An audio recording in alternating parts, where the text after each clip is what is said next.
pertaining to Jodi Hildebrandt. She's pled guilty to 4 counts of child abuse of the Frankie children. Sean Williams. I will bring you information pertaining to corruption in the Johnson City Police Department and himself. And the Idaho 4 home has been demolished. Let's get down to business, everybody. Thank you for joining me. Court TV is the source. 6-3. Mr. Clark and Mr. Shaw are here representing the state of Utah, and Mr. Terry is here with Ms. Hildebrandt. We are scheduled for a waiver of preliminary hearing. Mr. Terry, appears you have just handed the court a signed plea agreement. That's correct, Your Honor. With respect to the waiver, Ms. Hildebrandt, we have had discussions. She fully understands the purpose of a preliminary hearing, what the burden of proof would be, and she has the right to a preliminary hearing, but in conjunction with the entry of her plea today, we waive the preliminary hearing. And in fact, there is a provision in the written plea agreement that operates as a waiver of a preliminary hearing. All right. Ms. Hildebrandt, I've been handed a written document, a plea agreement with your signature on it. Did you sign that document? Yes. And you did that to represent to the court that you have read the document carefully, that you understand what you've read, that you agree to all of the terms that are set forth in that written document? Yes, sir. You've had sufficient time to ask Mr. Terry any questions that you have about the agreement or its potential effect? Yes. Is anyone pressuring you to enter into this agreement, or is anyone promising you anything that I haven't been told about or that is not in the written document? No. Are you under the influence of alcohol or drugs today? No. Is there anything today that could interfere in any way with your ability to understand the agreement, its potential consequences? No. No physical condition, mental health, or emotional condition, nothing that could interfere with your present ability to evaluate the agreement and decide if it's what you're prepared to do today? No. You don't need more time, you're ready to go. Yes. Any further record, counsel? Your Honor, the agreement contains a factual basis. There are a few details in the factual basis that we are not in full agreement with. However, this is a guilty plea. It is not an Alford plea. The factual basis sets forth facts that we agree with, that Ms. Hildebrandt agrees with, that are sufficient for the court to accept her plea with respect to the 4 counts to which she is pleading guilty. And so we ask the court to accept her plea agreement. And apart from what is in the written factual base in the plea agreement, you, I'm assuming, reviewed voluminous discovery. You don't dispute whether there is an actual or an adequate factual basis. We do not. All right, then. Anything else before the court receives Ms. Hildebrandt's pleas? No, Your Honor. Nothing to the state, Your Honor. Then Ms. Hildebrandt, how do you plead to count 1, aggravated child abuse, a second-degree felony? Guilty. And to count 3, aggravated child abuse, a second-degree felony? Guilty. To count 5, aggravated child abuse, a second-degree felony? Guilty. And to count 6, also aggravated child abuse, a second-degree felony? Guilty. The court finds that there is a sufficient factual basis. The court, in addition, finds that Ms. Hildebrandt's pleas are made knowingly and voluntarily. The court therefore accepts and enters those pleas, dismisses the remaining 2 counts. We are anticipating a PSI, although part of the plea agreement appears to be that Ms. Hildebrandt will not contest a prison sentence. Correct. Is that right? That is correct. But we are asking for a PSI. All right, then the court orders the preparation of a pre-sentence investigation report and sets sentencing at 10:30 a.m. on February 20th. Anything else for today, counsel? Nothing from us, Your Honor. Nothing from us.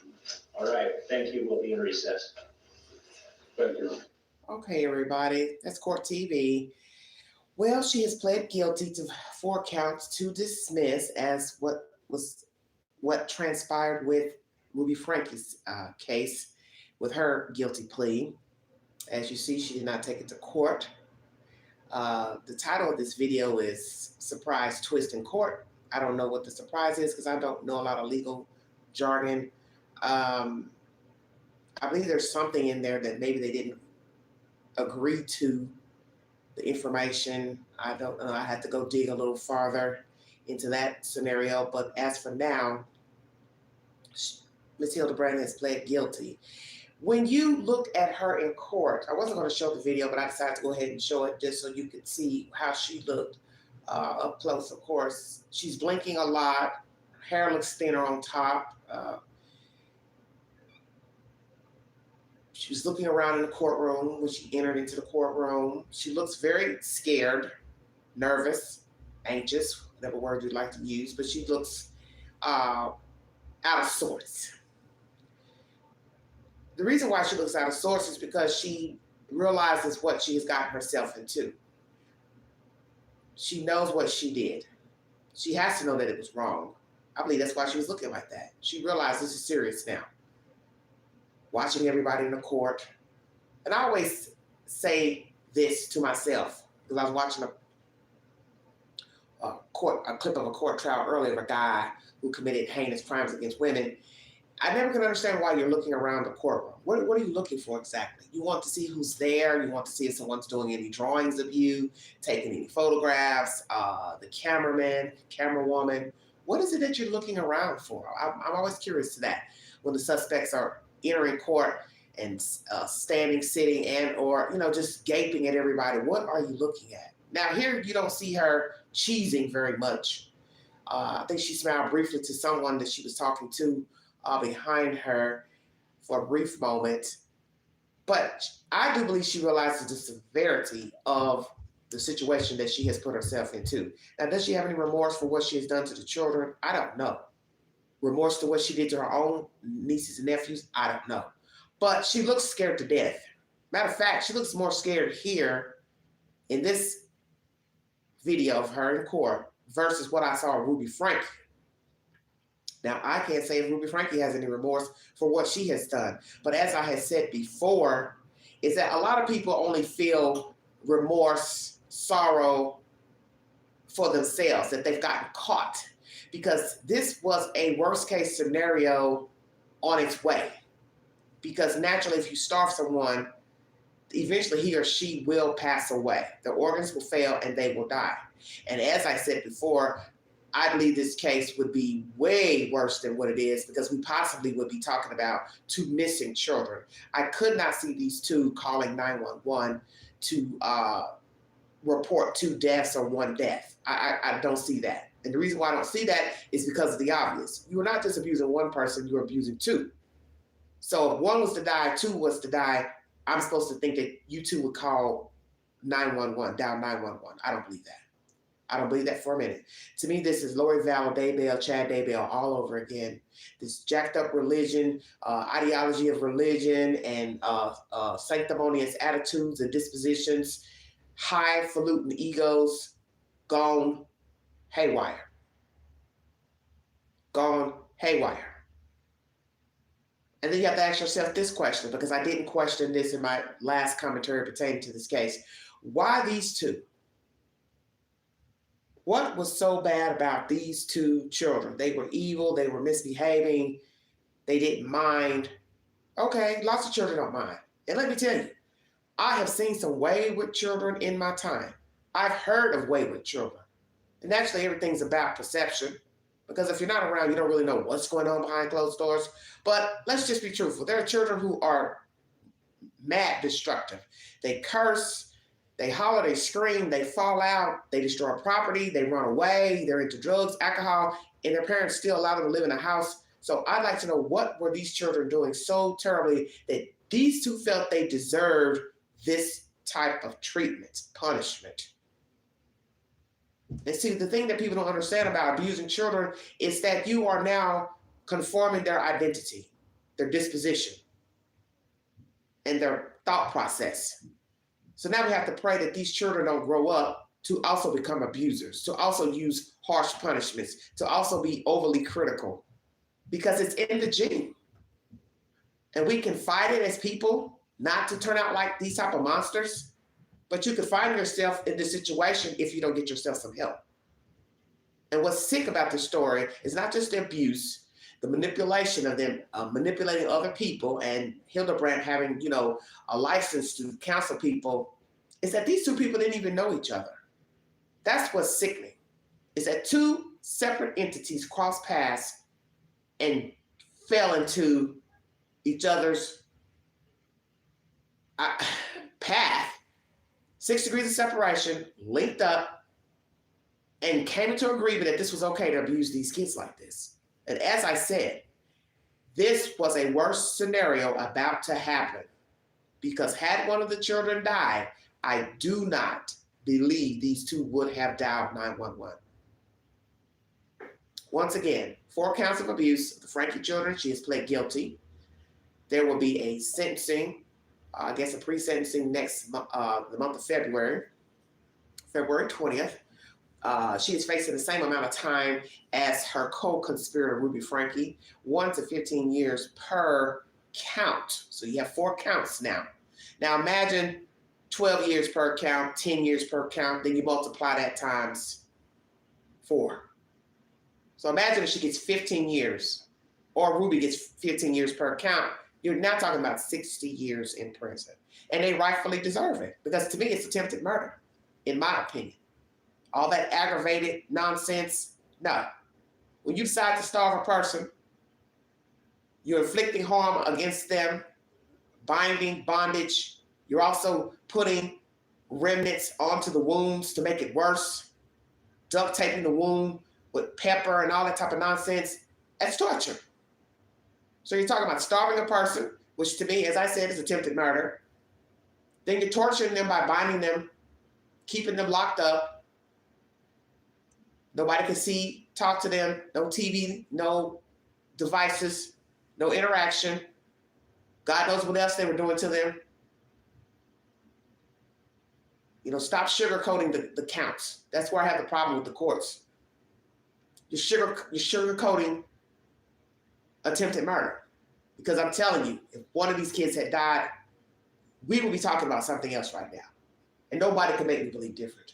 Let's get on to Good Morning America. They're going to read you back the said information and other allegations against this lady, or rather, not allegations, but her own version of what she did to her own relatives, which I find is very interesting, because statute of limitations might be out for the niece and the nephew or whoever she.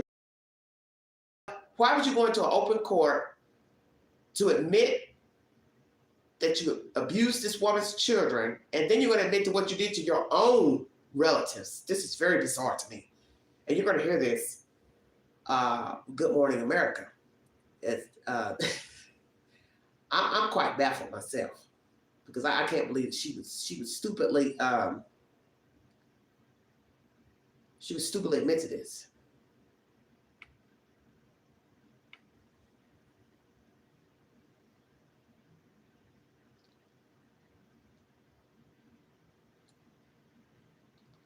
One second. I don't know why this doesn't cast right when I hit it. It's very casting from the computer. It doesn't work as well. It's like from the phone to the TV. But let's see here. I can pull it up. Yeah. I don't know. I had it here. Special line, I have not seen it yet. This is Daisy, Moo Cow Lady, as Andrew likes to call her. Sorry about Daisy that. during a live last night. Sorry. I don't know why it won't cast for some reason. This is strange. Oh, AB came in there. Hello, AB, wherever you are. Happy holidays. I don't know what's going on. Sorry about this, you guys. Just for some reason it doesn't want to cast from my computer. I already had it set up, so I wouldn't have to be going through all this. It will not do it for some reason. This is strange. Hey, AD. Ray Romano here. This is just a bizarre modern technology. Sometimes it's not that great. Because I don't know why it won't come up for some reason. It's strange.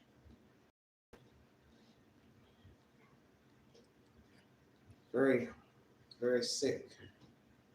And I can't do my history on here for some reason either. I don't know.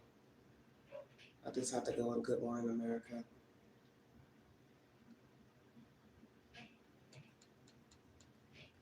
This is what I don't like. It's extra.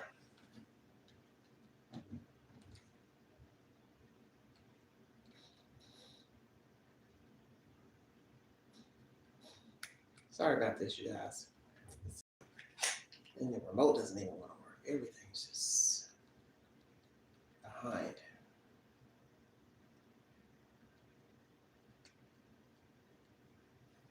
Okay, there we go.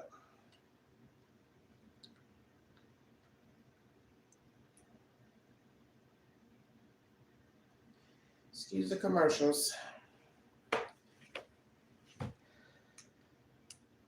Mom case. Now Ruby Frankie's business partner taking a deal pleading guilty to 4 counts of child abuse. Rhiannon Alley is here with the latest on this story. Good morning to you. Good morning, DeMarco. Some really stunning admissions of abuse coming out of this case. Frankie's business partner, Jodi Hildebrandt, admitted to things like forcing or coercing a 9-year-old girl to jump into a cactus several times. And that's not all. At one point, millions of people were watching the duo on the popular YouTube channel 8 Passengers. They had tough love parenting advice, and now both women are headed to prison. This morning, an admission of guilt. Guilty, guilty, guilty. Jodi Hildebrandt appeared anxious in a Utah court before pleading guilty to 4 of 6 counts of aggravated child abuse. Hildebrandt is the close business partner of mother of 6 and former mom influencer Ruby Frankie, who's known for her tough and often controversial parenting tactics on her now deleted YouTube channel. I'm only gonna say it one more time, and then you're gonna lose the privilege to eat dinner. Just last week, Frankie stood before the same judge, pleading guilty to the same felony abuse charges. With my deepest regret and sorrow for my family and my children, guilty. The friends turned co-defendants, often seen together in online videos, offering life coaching advice for families. I'm Jodi Hildebrandt, and I'm Ruby Frankie. But it was Hildebrandt's home that Frankie's son escaped from in August, climbing out of a window and running to a neighbor's house for help that led to their arrest. I just had a 12-year-old boy show up here at my front door asking for help. He's emaciated, he's got tape around his leg. That 911 call setting off a frantic search of Frankie's home. Police seen in this body camera video with guns drawn. Both plea deals give chilling details about how 2 of Frankie's children were convinced they were evil and that punishments were necessary to repent. Those punishments included hours outside in the heat, physical restraints, and being denied food and water. Frankie alleged that Hildebrandt brainwashed her into promoting some of those harsh parenting tips to millions. I'm not even gonna let you eat breakfast until you get your chores done. Hildebrandt's attorney says she pleaded guilty to protect the children. She takes responsibility, and it is her main concern at this point that these children can heal. Let me stop right there. This is bullshit, sir, and you know it, and Jodi knows it, and so does Ruby. They did not have any regard for the children, or we would not be listening to this story or their pleas in court. How dare she even say, you want to save the children what? From testifying in court? Oh, well, thank you. I'm sure the children thank you, and we thank you too, those of us who have empathy. Thank you so much. Thank you for not letting the children testify. Thank you. Yes, we thank you. But the point is, you shouldn't even be in the situation. You're grown women, you know better. You should have known better. And you've gone to school and did some type of studying of psychology, I'm assuming, or sociology. I don't understand how you ended up in this situation. But as I have gathered from what I've heard about you, I believe you're just a bitter bitch, just a bitter old lady, mad at the world, and you found a co-conspirator with a like mind, also bitter, also wrapped up into that religion, and the rest is history. But don't make it seem like you were doing the children a favor doing the world a favor. You took a plea because you didn't have any choice because the evidence is too surmountable. It's too heavy, too factual, as you heard in court from the state's paperwork, too factual. And the children are left alive to testify. Then you have other people who say you abused them as well. They would just bring them into court and let them run on and tell their version. Then you have the wounds of the children. You'll have a doctor to say, well, they didn't do this to themselves. So you didn't really have a choice. Now, it's not to say that some cocky son of something would have took it to trial, because you have people like that. And usually those who like to take it to trial is when you don't have a body. But you left 2 bodies. And you've also left other living witnesses. So you really didn't have a choice, Jodi. So don't try to act like you did this for the kids so they wouldn't have to testify. You knew that you left 2 whole, warm bodies. That's just the bottom line. Because as I have said, if this was a worst case scenario, I don't think we'd have 2 warm bodies. We would just have the other people that you've used and abused and manipulated, which would be your own family members and the people you counseled that you turned on. And they would then come to the court to say, hey, this is what went on with myself and Miss Hildebrandt in counseling sessions. And then the children will come forward and say, yes, when I lived with her, she abused me, she abused this one, that one. And then we'd have to wonder, okay, where are these 2 children? Because as I said, and I'm going to keep saying it, if the children had died or one had died, they would not be around for us to know where they are. But don't get into court tooting your own horn like you've done something so miraculous. And yes, many of us are grateful because we wouldn't want those children to have to go through that again. Looking at you in court, you refuting the allegations. Because it would be embarrassing for these children, and they need to heal and they need to move on. And we hope that they can. But don't use your attorney to give us some half-baked, I'm thinking of the children, that's why I am giving this plea. Both physically and emotionally. And with both Frankie and Hildebrandt agreeing to a plea deal, there will be no trial. The court, the state, and the defendant oftentimes are going to look to see what is the best choice of action for the children involved. No one wants to re-traumatize them by having them testify. Now both Hildebrandt and Frankie face a maximum of 15 years in prison. That's for each of the 4 counts, which are expected to be served consecutively, but it's ultimately up to the judge's ruling. And guys, they'll remain behind bars until they're sentenced in February. Truly disturbing details. All right, Rhiannon. All right, everybody. 15 years. Talk about up to 15 years. Happy holidays, everybody. Thank you all for joining me in the chat. God bless all of you. Before I get to my 3rd subject matter of the evening, let me get comfortable. Quite cold here in East Tennessee today.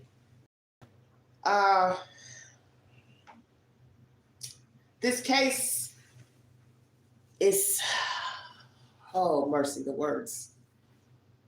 It's just so disturbing because today it's this case, tomorrow it's something else.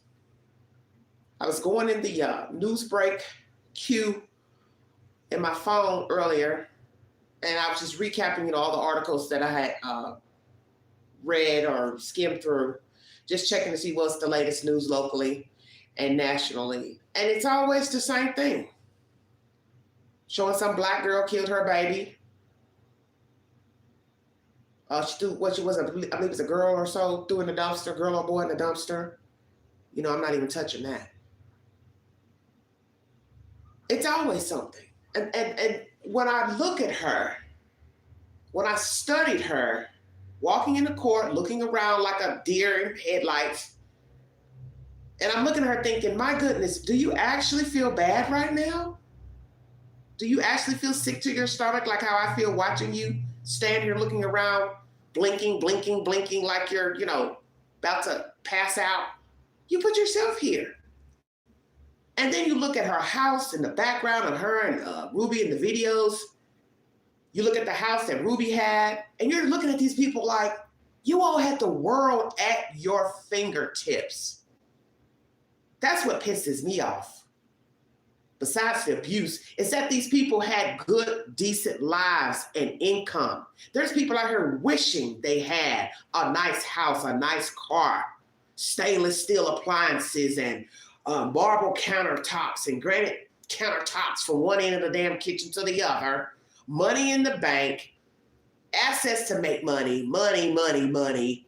You're on YouTube making money, Miss Ruby. This is what is so sickening. You wasted your life, this short ride of abusing these kids, to end up in a jail cell and now going to prison. When you could be out here living your best life, both of you. Both of you could have been living your best life, but instead you're abusers, you're users, you're manipulators. And sadly, there are more people out here just like them. They're going to find their way to nick and prob and probe at you, stick you till you bleed to death, damn near. That's what's out here. And you have got to have some discernment about yourself to know when you are dealing with a Jodi and a Ruby and a Kevin. Yeah, I'm gonna throw Kevin in there too, because he doesn't get a pass from me either. Because he's a grown thinking adult. And he's an educated adult. But as we see, an educated fool. Two educated fools. These people have gone and gotten degrees, but they're dumb as fuck, and it's sickening. But they always say that about a lot of smart people. They don't have any common sense. Not all, but a majority of very highly intelligent people, they're dumb as a bag of rocks. They know how to do quotations and mathematical figures, but they can't tell you what color light to cross the street. Green light, red light, yellow light, I don't know. Why in the world would anyone throw away their livelihood for abusing kids? Murder, rape, assault, it's all the same. Fraud, it's all the same. You have an opportunity to better yourself. You have an opportunity to, as I say, sit on top of that shelf, that pedestal, and ride the wave. But you can't do that because you've got a fucked up ego. And a lot of people are now destitute, possibly even dead, because they let their ego get in the way. And that's what you have here. Sociopaths, psychopaths at their best. But they chose this road, and I don't feel anything for them. And I don't want to hear any scripture reading about what God said and what Noah said and judge not. Man, give me a damn break with all that.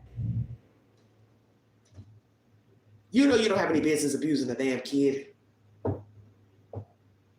You know you don't have any business starving a kid, tying a kid up. And by the grace of God, he was able to climb out of that window. Because like I said, had he not, we'd be talking about something else. But when you look at her standing at court, you can tell she was a hot-ass mess. She knew she was jacked up. She knew this was it. That's why she's looking around all crazy. And I'm like, what are you looking for? Just looking around like, I was confused. Like, what are you looking for? Yeah, you did this. That's why you're here. See, that's the whole point. You're in there by yourself, Jodi. Your girlfriend, she didn't already pled. She's sitting somewhere twiddling her thumbs, trying to figure out how she's going to do all this time, praying that the judge will favor her and not give her a lot of time per count. I'm sure you're sitting in your cell right now hoping the same thing. But that's what's so sad. Nobody in the court there to support you, to speak highly of you. Nobody's in there screaming and hollering, no, oh no. Now we'll see what happens in sentencing for each party, who will be there to speak on behalf of them and against them. But that's the whole point. Bet you there was nobody sitting there in that courtroom to favor you, to support you, to say, well, this is just a bad mistake. She didn't mean to do it. And God forbid that anybody would walk into court in February to say that on your behalf. The whole court would probably burn up, go up in flames. But you do have sick people who will rally behind a sadist and make excuses for their behavior. Because we have people like that.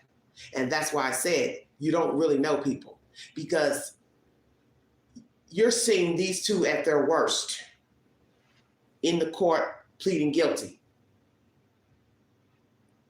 But be also aware of those who support them still. Because there are going to be people that are still going to write to them, visit them, put money on the commissary, do interviews with documentaries and news shows and broadcasts, still favoring them. And this is why you know the world is jacked up. Because at some point, we all have favored people who probably didn't deserve it, including ourselves, things we've done and said.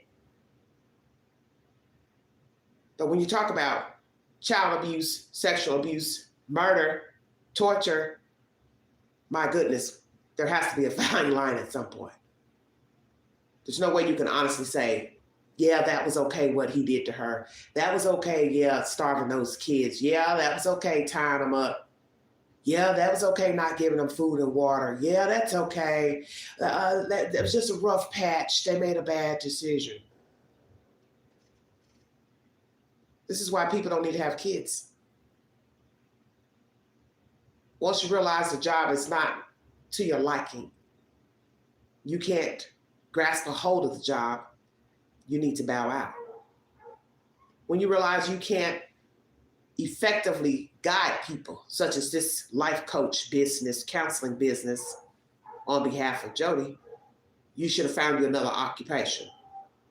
Frankly, I don't know an occupation that either of these people deserve to be in, because I wouldn't give them a position. They don't need to be the checkout girl at Walmart. They don't need to be the dog walker. They don't need to be the person you call to talk about your washing machine broke. They don't even need to be the people you call trying to get life insurance or car insurance, if you get my drift. Because they're sick.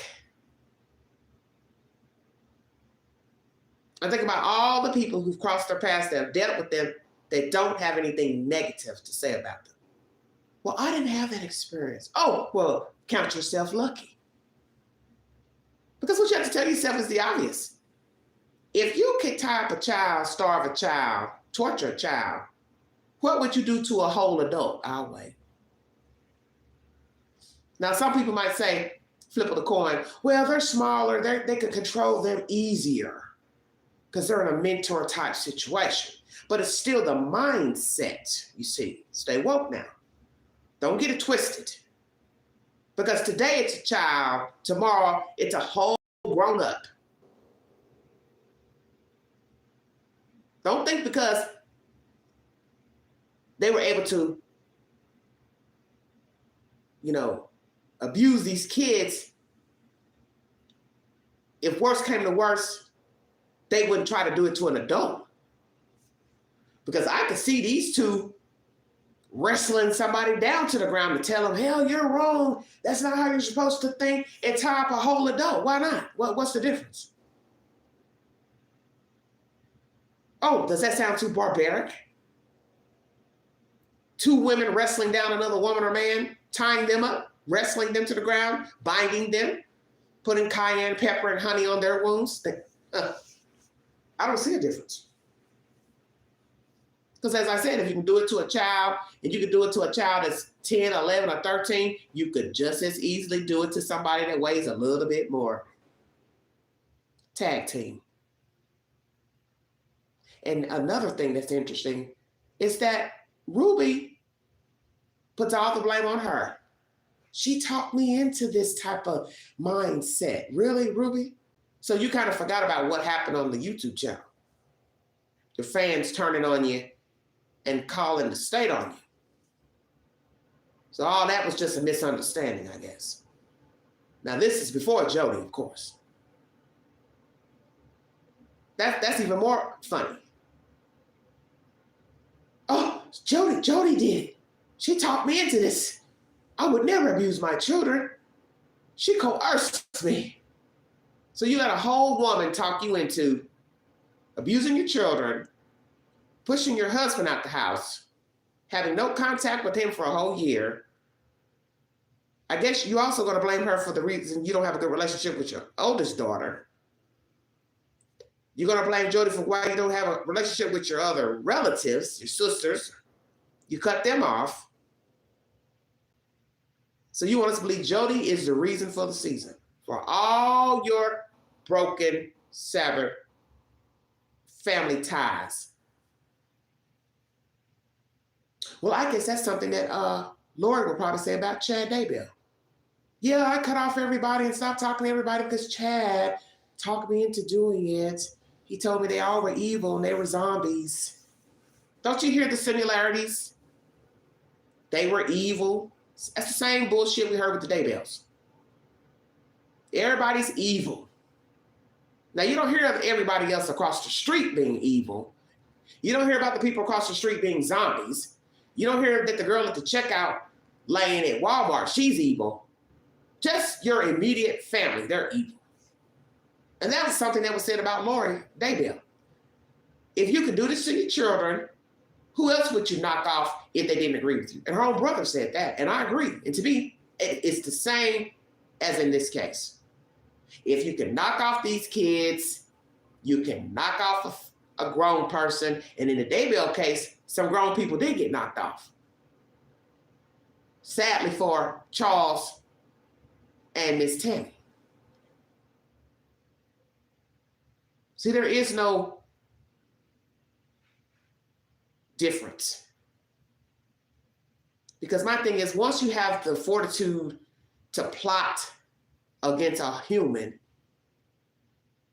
nobody is off limits. Be it a grown-up, be it an elderly person, be it a dog, a cat, you're just jacked up. You are jacked up. And as we've learned with serial killers, they start out with torturing animals, peeping, pornography, breaking and entering, theft. See, one thing begets another. And then it leads to inappropriate conversations, commentary, lurking, stalking, and then kidnapping and murder. Stages. And you've seen this with so many killers. They had jacked up lives, jacked up childhoods, bad behaviors children, bad behaviors teenagers, and then once they became grown,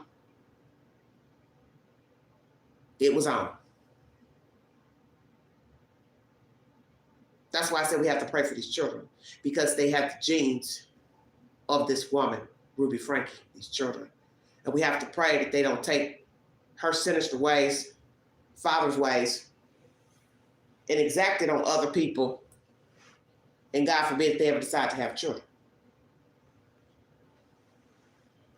Because now these children have got to be reprogrammed that they are good people. And they're not evil people, evil beings. That's my commentary pertaining to Jodi Hildebrandt. Facing 1 to 15 years per count, pled guilty to 4 counts of child abuse, 2 counts dismissed. If you'd like to donate to this great network, $Beganji, 129 Cash App, stickers and checks are welcome during the live stream. Thank you all so much for joining me.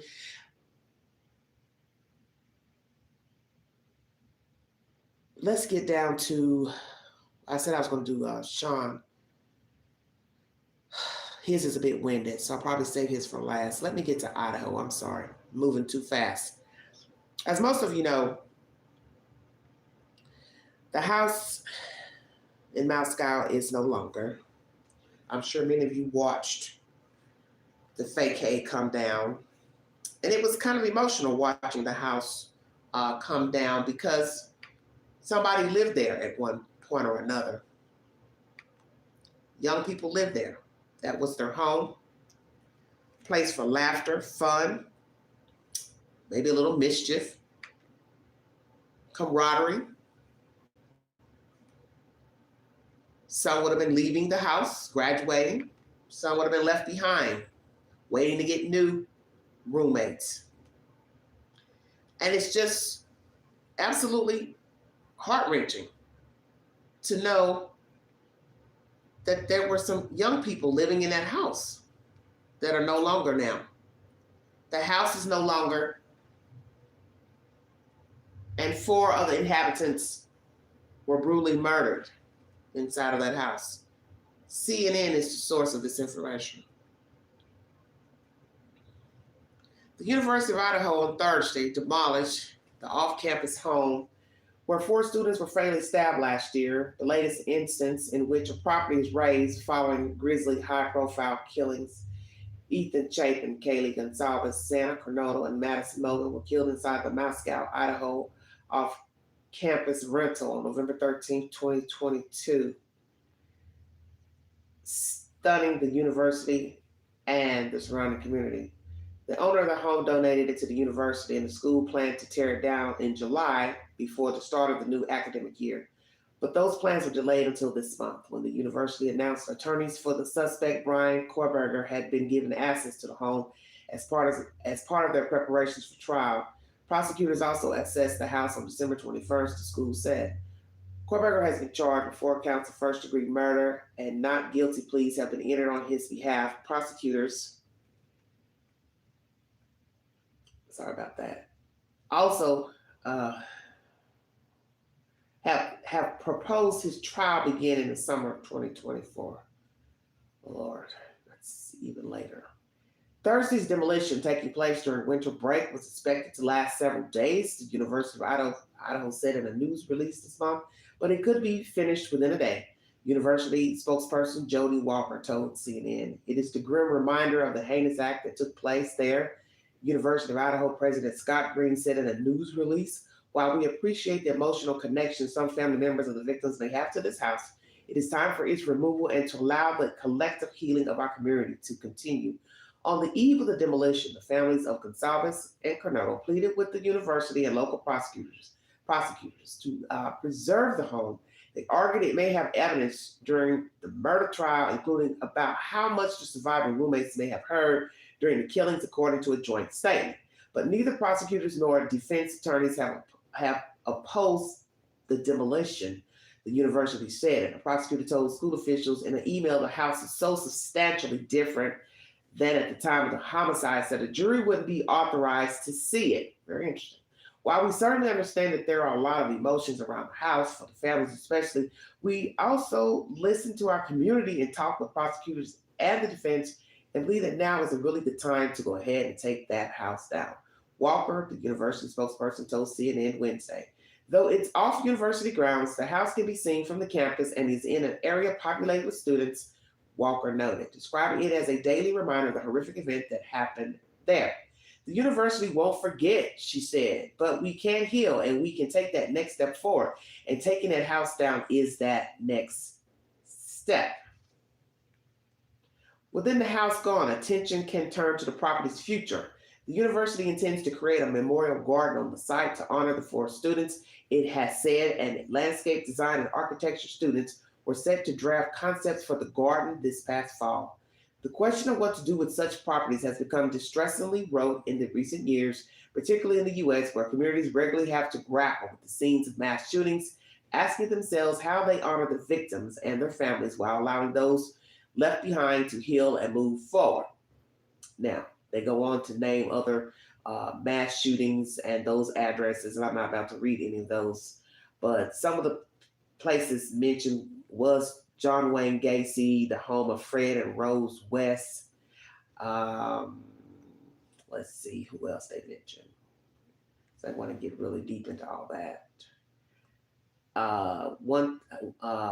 150 Cielo Drive, and that is where Sharon Tate and others were murdered. Okay, so Alex Murdaugh's hunting estate. I don't know if they're going to tear it down, but that's just said information. by CNN News. Thank you for joining me. As I said, when you watch bulldozer going in, taking piece by piece of the house down, you sit and you think about what was once there. Bubbly, lively, young people running about, living, trying to find their way in the world, navigating the world, having no clue that while they were out and about attempting to live their best life, somebody was watching. And that's what's so scary about the deaths of these 4 people, the murders of these 4 young people. It's that they didn't have a clue, as far as we know, that they were just living. And this is what happens with many people. That's why I get so distraught in watching true crime documentaries, because these are real people who are walking and living and sleeping and slumbering, and they have no idea that somebody is watching them and has some vendetta or some anger towards them. And then out of the night, into the night, here comes this thing violating their civil rights by brutally attacking them in their bed. It doesn't get any worse than that. It's one thing to say, oh, there's the boogeyman outside, there's the boogeyman over there. But the boogeyman is everywhere. And the boogeyman can get you when you walk outside. He can get you at your job. He can get you at the schoolhouse, the university. And he can also break in your house and kill you. And that's the boogeyman that we're really scared of. The one that's bold enough to break into your house. Because it's still creepy to go outside knowing I could encounter somebody that just wants to harm me for no damn reason, whether they're schizophrenic or mentally ill or just mad at the world. Mad that they got a bad grade, or mad because they got fired, or mad because some lady broke up with them. Now they want to shoot everybody in sight. I don't know what Kohlberger's deal is, but it doesn't matter. He had no right breaking into those kids' home, killing those kids. And it doesn't really matter who the target was. He had no right. And that's a scary, scary thought. Being in your house, minding your business, and somebody decides to come in there and violate you in the worst way for no damn reason. And I can't imagine what those kids went through fighting for their lives that fateful morning. I can't imagine those who discovered the bodies, the parents, the neighbors. It's deep. Because I get it. Who wants to keep going by that house, walking by that house, driving by that house? Especially the person that lives right next door. I mean, you're talking about feet away. That's an ugly sight to have to come to and fro. And can you imagine what the person living there was thinking when there was no apprehension of the killer for a month? You're going in and out of this place, and hell, I don't know if this killer thinks I saw anything. This is deep. And by the grace of God, Kohlberger was found. And I do believe he's the right person. I think the detectives and the state police did their job in getting him. I don't agree with him making it across state lines. If you had an inkling that he was involved, I think other measures should have been put into effect to make sure he stayed nearby and watched while they gathered evidence to bring forward an indictment. Because God forbid if he had killed some other kids. But this is a horrible, horrible, horrible story. And as I said before, with this story, just like what I brought to you pertaining to the children being abused, there'll be another horrible story. And then another horrible story. Because that's the point. We have terrible people out here, horrible people who don't have any regard for life. And that's the scary part. Just as you're starting to move on, you get over one hurdle, such as Ruby and that Jodi, they plead guilty. Okay, whew, sigh of relief. Then you have this case still looming. The house being torn down. Still waiting to go to court. Mind games played by the defense. And then you'll hear of another horrific story. It's creepy. It's creepy as hell. Very creepy. The Gonsalves and the Cornotos wanted this house to remain. I believe a petition was drawn, but as you hear from the president of the school, it was time to move on. Take it down.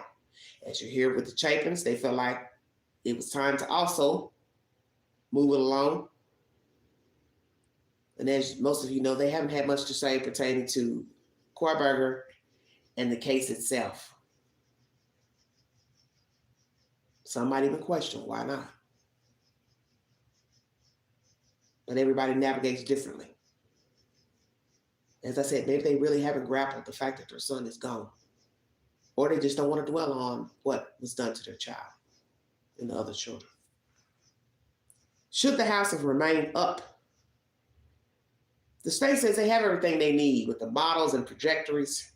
And the house is not in the state that it was in originally when the children were murdered. So I guess, in better terms, have no value. The jury couldn't see it as the morning the kids died. But the Gonsalves and Cornotos feel, well, there are two surviving roommates, and maybe the jury would like to see the house for themselves. And maybe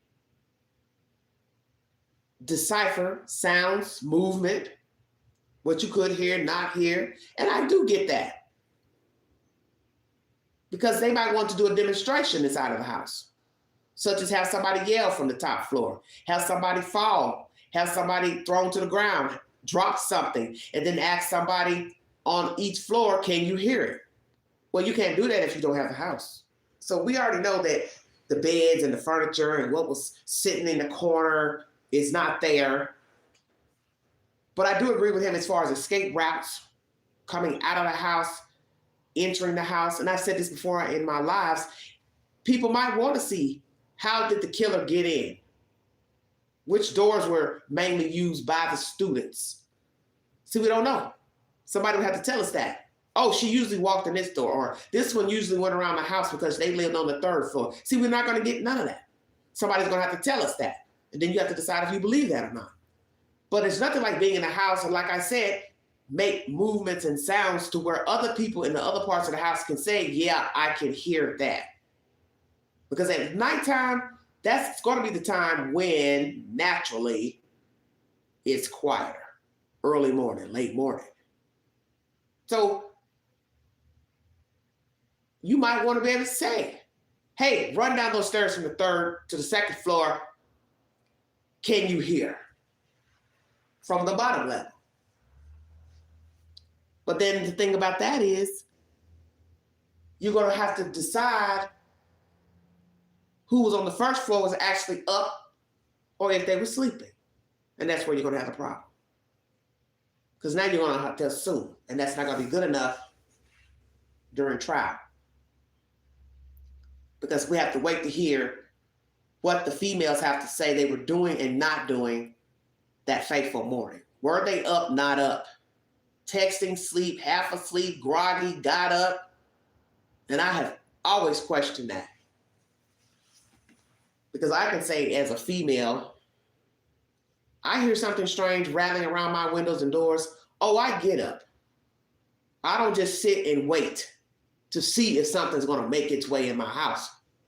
I hear something wrestling outside. I hear something fumbling at the window. I hear footsteps or whatever. I'm going to get up. I'm going to look out. And if it is something with 2 feet, they're going to know, oh, they're up. My TV plays all night long. And I didn't used to do that, but it does now. So a person doesn't know if I'm asleep or not.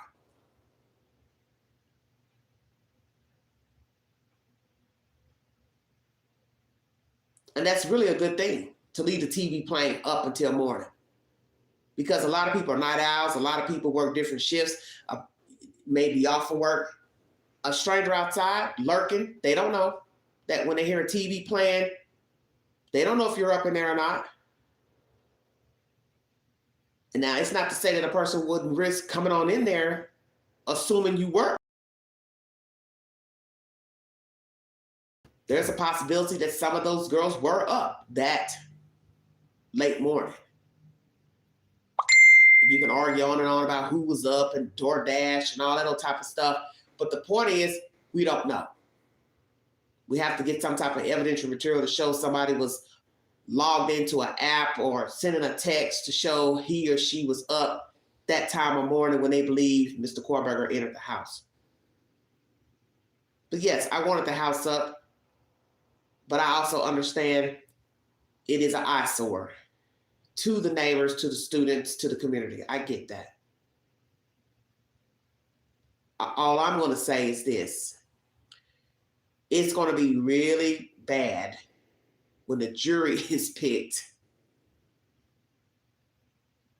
and maybe somebody questions the house. It comes up in conversation. I wish I could go to the house. I wish I could see for myself.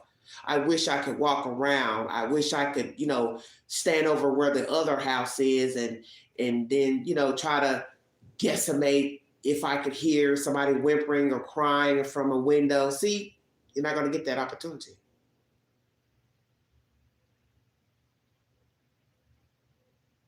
You're not going to get that opportunity. Because even though the state says we have models set up, dimensions, it's still nothing like being inside, going in there. Then the state lays out their case, show you the pictures, the videos of the house. Naturally, they probably have videos of what it looked like, when the detectives first went in and discovered the bodies. You'll get to see all that and then imagine yourself in there because you've been there.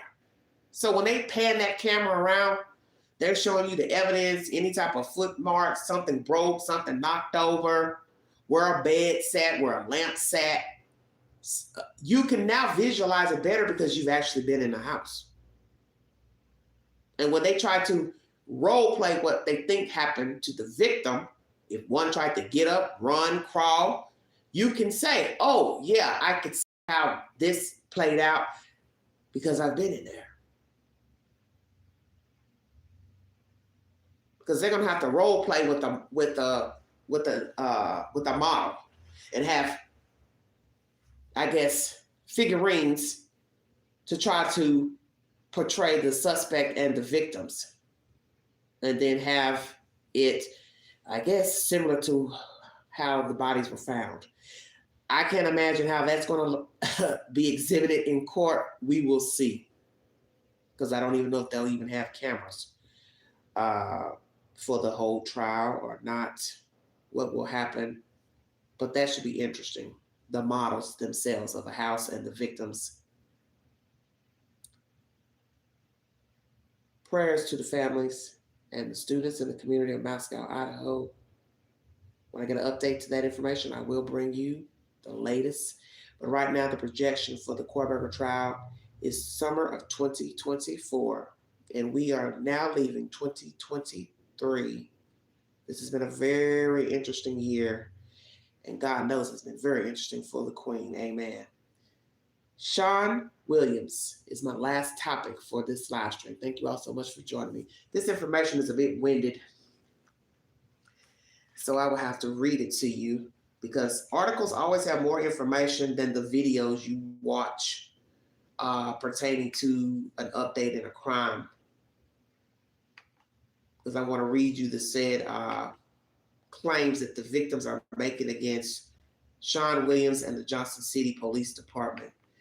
And it's mad corruption if I believe the allegations that have been mentioned in the claim, in the lawsuit. It ain't good. It's really bad. Really, really bad. And Mr. Dwayne Davis, who's been accused of murdering Tupac Shakur, now is requesting house arrest. And this is something I posted on a social media platform. I said, I'm so sick of hearing about Jcpd and Suge Knight. These endless mind games they're playing with the media is pathetic. Tupac is dead. He ain't coming back. KD has been free for 27 years. So therefore, bruh, you need to adjust to your new home and accept the consequences of your actions. Exclamation emoji. Yeah, you've been free for years. You allegedly told the FBI that you killed the man with some other cohorts, and this was in an Alfred plea done many years ago. And now when they decide to arrest you, you now want to play these mind games like, oh, I was just playing, it was just talk. That's the rumor I heard, about a week ago, that he was just BSing. He didn't really have anything to do with Tupac's murder. Now it's, oh, well, I want to be on house arrest. Well, I think you've been on house arrest for 27 years. You were able to freely walk for 27 years after murdering that man and do whatever you want, play mind games with the media, admit to FBI agents and authorities that you killed the man. You did live interviews on some podcasts about being in the car, which is the stupidest thing I ever heard. Because my understanding is that you're never supposed to snitch about anything. And yet, now, it's all fluff. I made it up. And, oh, I want house arrest. Just BS. WJHL.com is the source pertaining to Sean Williams. Thank you for joining me, everybody.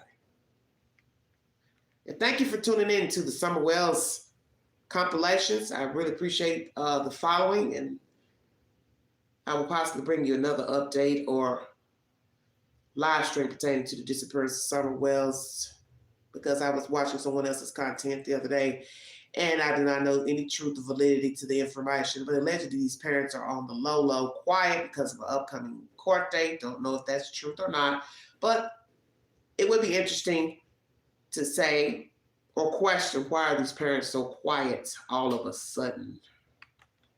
Frankly, I don't understand why there's no arrest. I don't get it.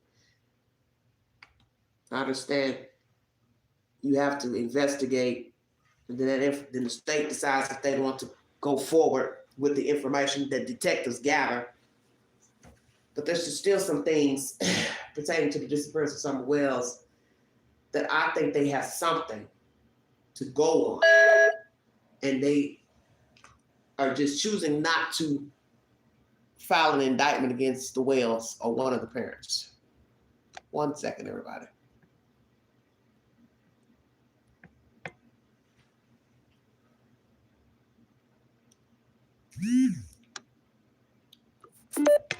Whoops. Oh.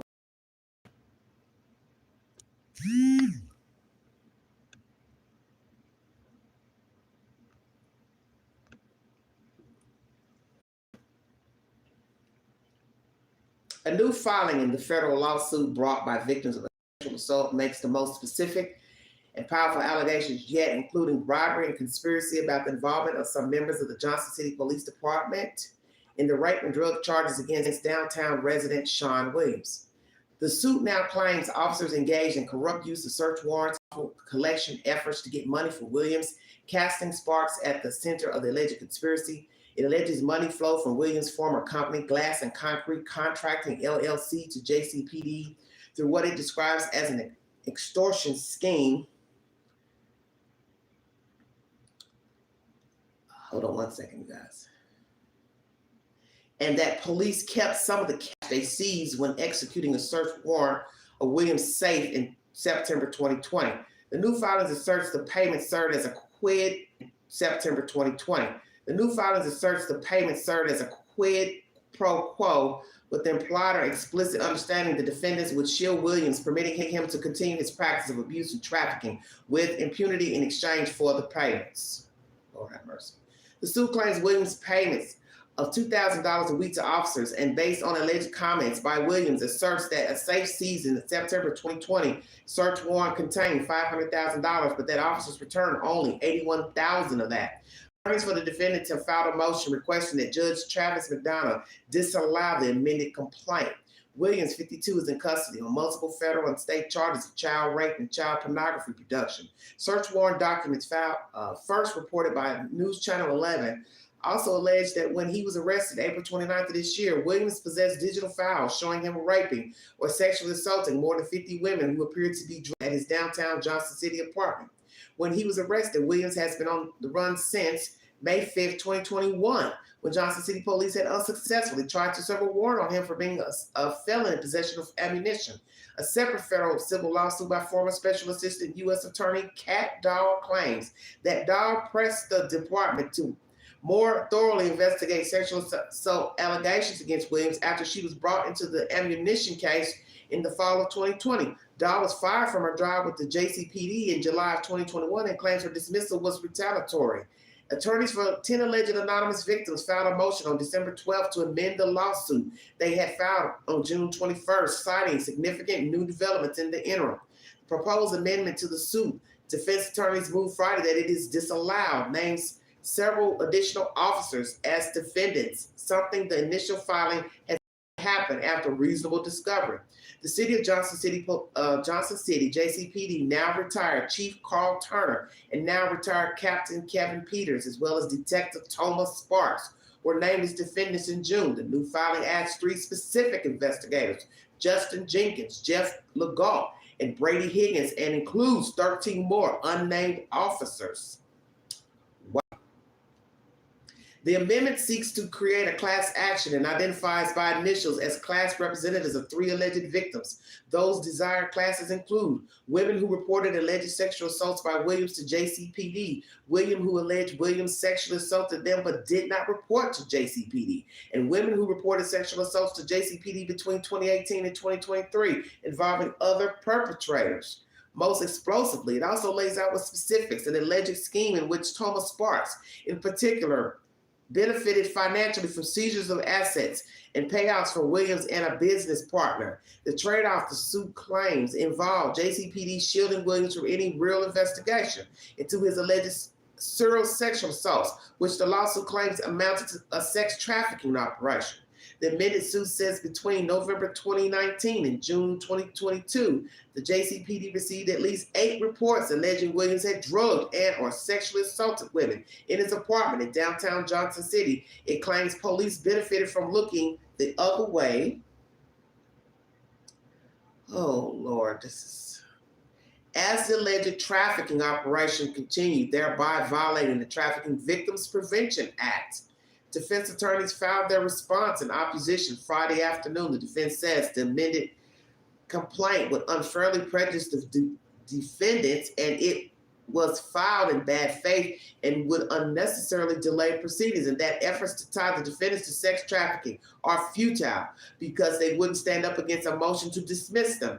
Other than wild and outlandish claims about defendant Sparks by Williams, a convicted felon, to an unidentified co-conspirator on his alleged social media account, the amended complaint lacks any specific allegations as to any other individually named defendants as the city itself. And the response reads, these types of conclusory allegations are insufficient to state a claim against the city. Peters, Chief Turner, Jenkins, Legault, and Higgins. In a footnote, the defense also vehemently denies the outrageous allegations made by Sean Williams that defendants Spark accepted payments from Williams. The new filing offers no concrete proof of the allegations, primarily basing them on 2023 posts on Williams' Facebook page. That page was dormant from 2021 until August 8, 2023, at which times Williams had been jailed for more than 3 months.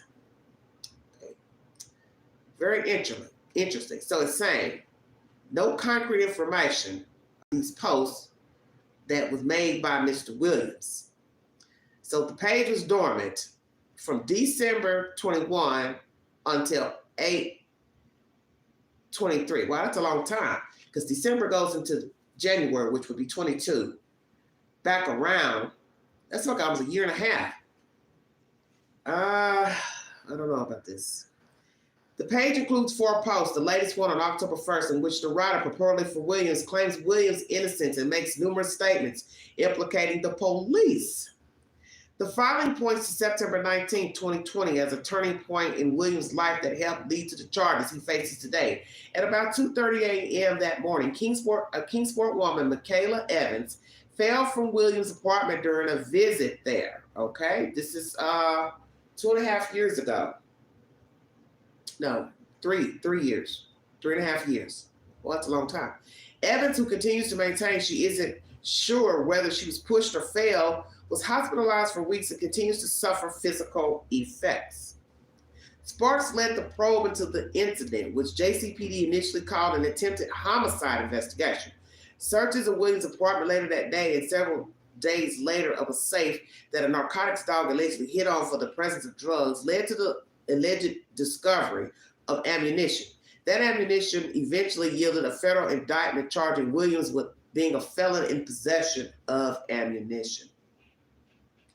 The amended complaint uses Williams' Facebook post to suggest that Jcpd officers skimmed money from his safe. In the post, Williams' ghostwriter writes that Sparks and other unnamed officers are now $500,000 richer after taking my safe with $500K in it and returning it with only $81,000.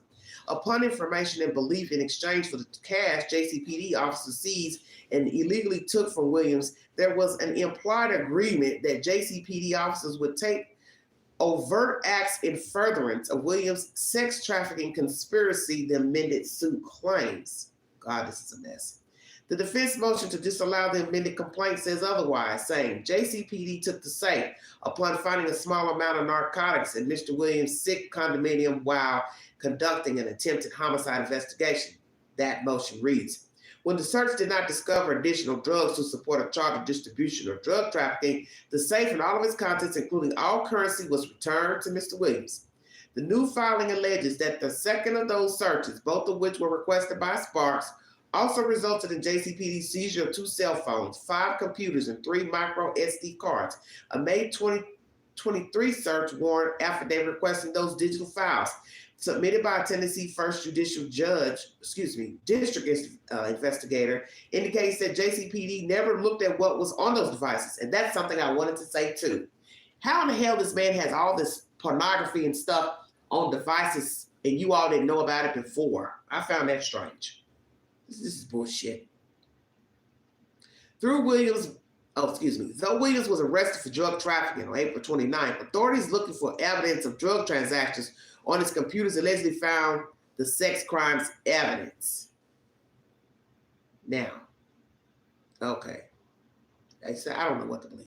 Since Williams' arrest in North Carolina, he has also been charged with assault of children in state court and production of child pornography federally based on digital files allegedly found in his possession during the arrest that allegedly show him committing those crimes in Johnson City before 2021. Those files also allegedly show him raping or sexually assaulting at least 52 adult women. Let me repeat that. He has been accused of committing 52 rapes of 52 women before 2021. This is bullshit. The filing alleges Williams engaged in sex trafficking and also claims that at least 4 of Williams' alleged victims have been contacted by the Federal Bureau of Investigation since late summer and been informed that Williams has taken images and or videos of himself sexually assaulting them. The complaint levels specific and explosive allegations of payoff and failures to investigate and charge Williams as a minimum of 5 cases in which alleged victims had been made complaints to Jcpd. The filing leans heavily on a source of information that surfaced after the lawsuit was filed. The video photo evidence Williams is said to have held when he was arrested in Kaloi, what is this? I don't know how you say this, Kaloi, North Carolina, that allegedly shows him sexually assaulting more than 50 different, apparently, drugged women in his apartment. An affidavit from Sparks filed on June 1st notes that in addition to drugs, Western Carolina University officers seized 8 drives, 4 hard drives, 6 thumb drives, and an SD card from a vehicle where Williams was found when they arrested Williams. Oh my God. That's a lot. A separate affidavit filed on May 31st by First Judicial District Attorney Investigator Mike Little requested permission to search the computers and other digital devices that had been in JCPD's possession for more than 2.5 years. Little wrote that he believed the likelihood of additional images being stored on other digital devices belonging to Williams to be highly likely, if not probable. The amended suit goes beyond Little's filing, saying if JCPD officers had properly secured, seized, and searched the digital evidence in Williams' apartment that night, they would have found images and videos that Williams had taken of himself sexually assaulting women whom he had rendered unconscious, including class members in this case. The now 79-page complaint focuses on Sparks, who it claims was inexplicably funneled a high number of the sexual assault complaints against Williams.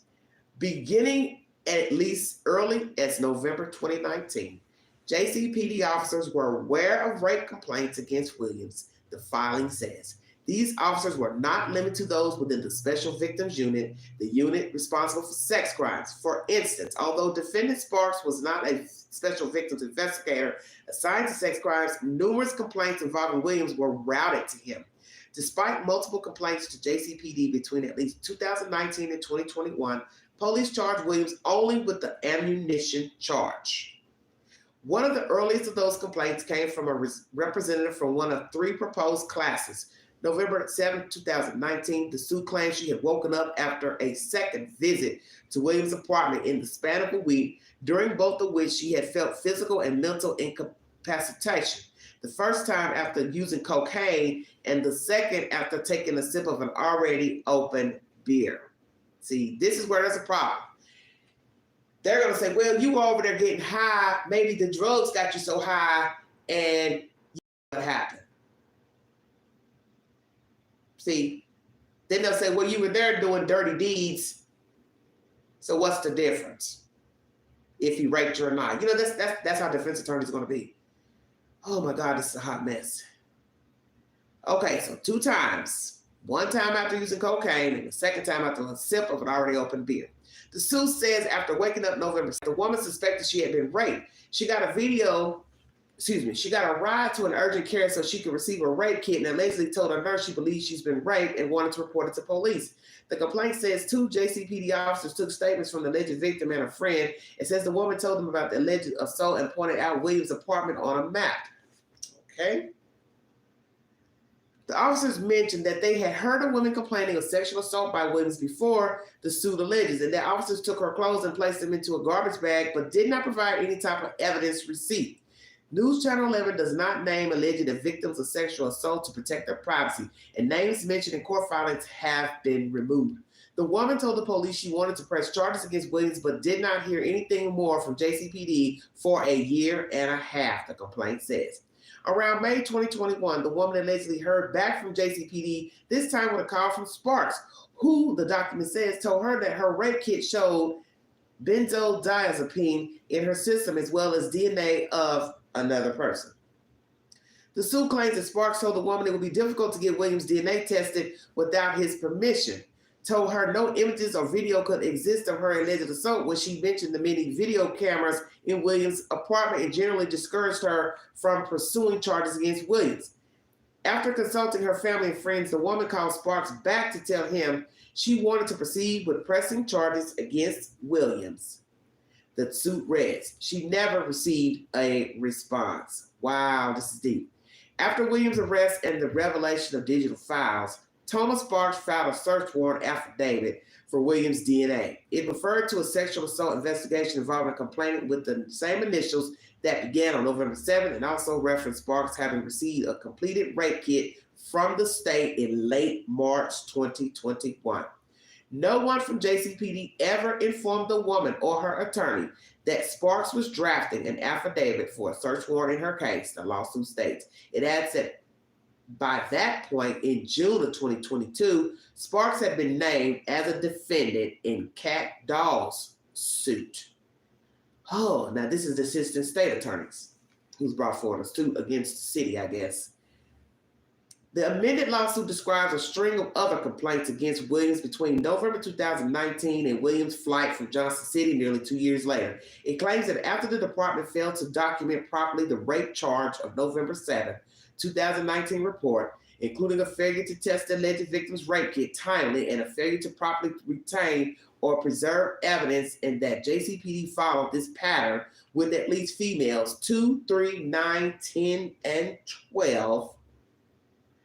Oh my God, this is so ridiculous. The first instance occurred June 2nd, 2020, when a female number 2 allegedly woke up in Williams' apartment to discover that she had been sexually assaulted. The woman, who had fled in great distress, shoeless and screaming, encountered Jcpd officers in the lobby of Williams' building at 200 East Main Street, the suit alleges. It claims those officers drove female 2 to her parents but didn't help her seek medical attention. The officers also failed to assist her in getting a rape kit done, the suit says. The officers did not prepare a full police report, nor did they follow up with her in any way. The officers also declined to get a statement from Williams. Oh my God. The woman reported her rape began in December 15, 2020, providing a statement to then Special Assistant U.S. Attorney Kat Dahl and another prosecutor at Jcpd offices. So let's go back up here to see, that's December 15, 2020. So her first report was in June. Do you know how many months that is? July, August, September, October, November, December. 6 later, she's now speaking to U.S. Attorney Kat Dahl, Special Assistant. This is bad. Okay. So 6 months later in December 2020, victim number 2 has contacted the Special Assistant U.S. Attorney Kat Dahl and another prosecutor at the Johnson City Police Department. Okay, Dahl has filed her own lawsuit against Jcpd, claiming they stonewalled her attempts in 2020, 2021 to investigate Williams more thoroughly. A female number 9 attempted to report a rape by Williams to Johnson City Police Department October 23rd, 2020, after a nurse who examined her administered a rape kit gave her Sparks' phone number. She called and reported the alleged suit. Jesus Christ. Sparks told female number 9 she should wait to make a police report until she received the rape kit results, the suit claims. Female number 9 followed up with Sparks by phone at least 2 more times, but she never heard anything further about her report. So Sparks is the dirty detective. Female number 9 has not received her rape kit results, nor have charges been filed in her case, the suit alleges. The FBI, however, informed female number 9 around August of this year that Williams had taken images and videos of himself assaulting her, which were found on Williams' digital devices at the time of his arrest, April 2023, the suit says. Female number 10 went to Williams' apartment November 10, 2020 at his invitation, according to the suit, and he offered her alcohol. Upon information and belief, Williams laced the drinks he gave female number 10 with a substance that was intended to render her unconscious, the suit reads. The suit claims female number 10 managed to leave Williams' apartment and attempted to drive home, talking by phone to both her sisters, who urged her to pull over the car when they realized she was completely incoherent, using slurred speech and not making sense. Female's 10 vehicle hit a concrete base of a light pole in Carter County, and she died on impact at around 2:30 a.m. Oh, Lord have mercy.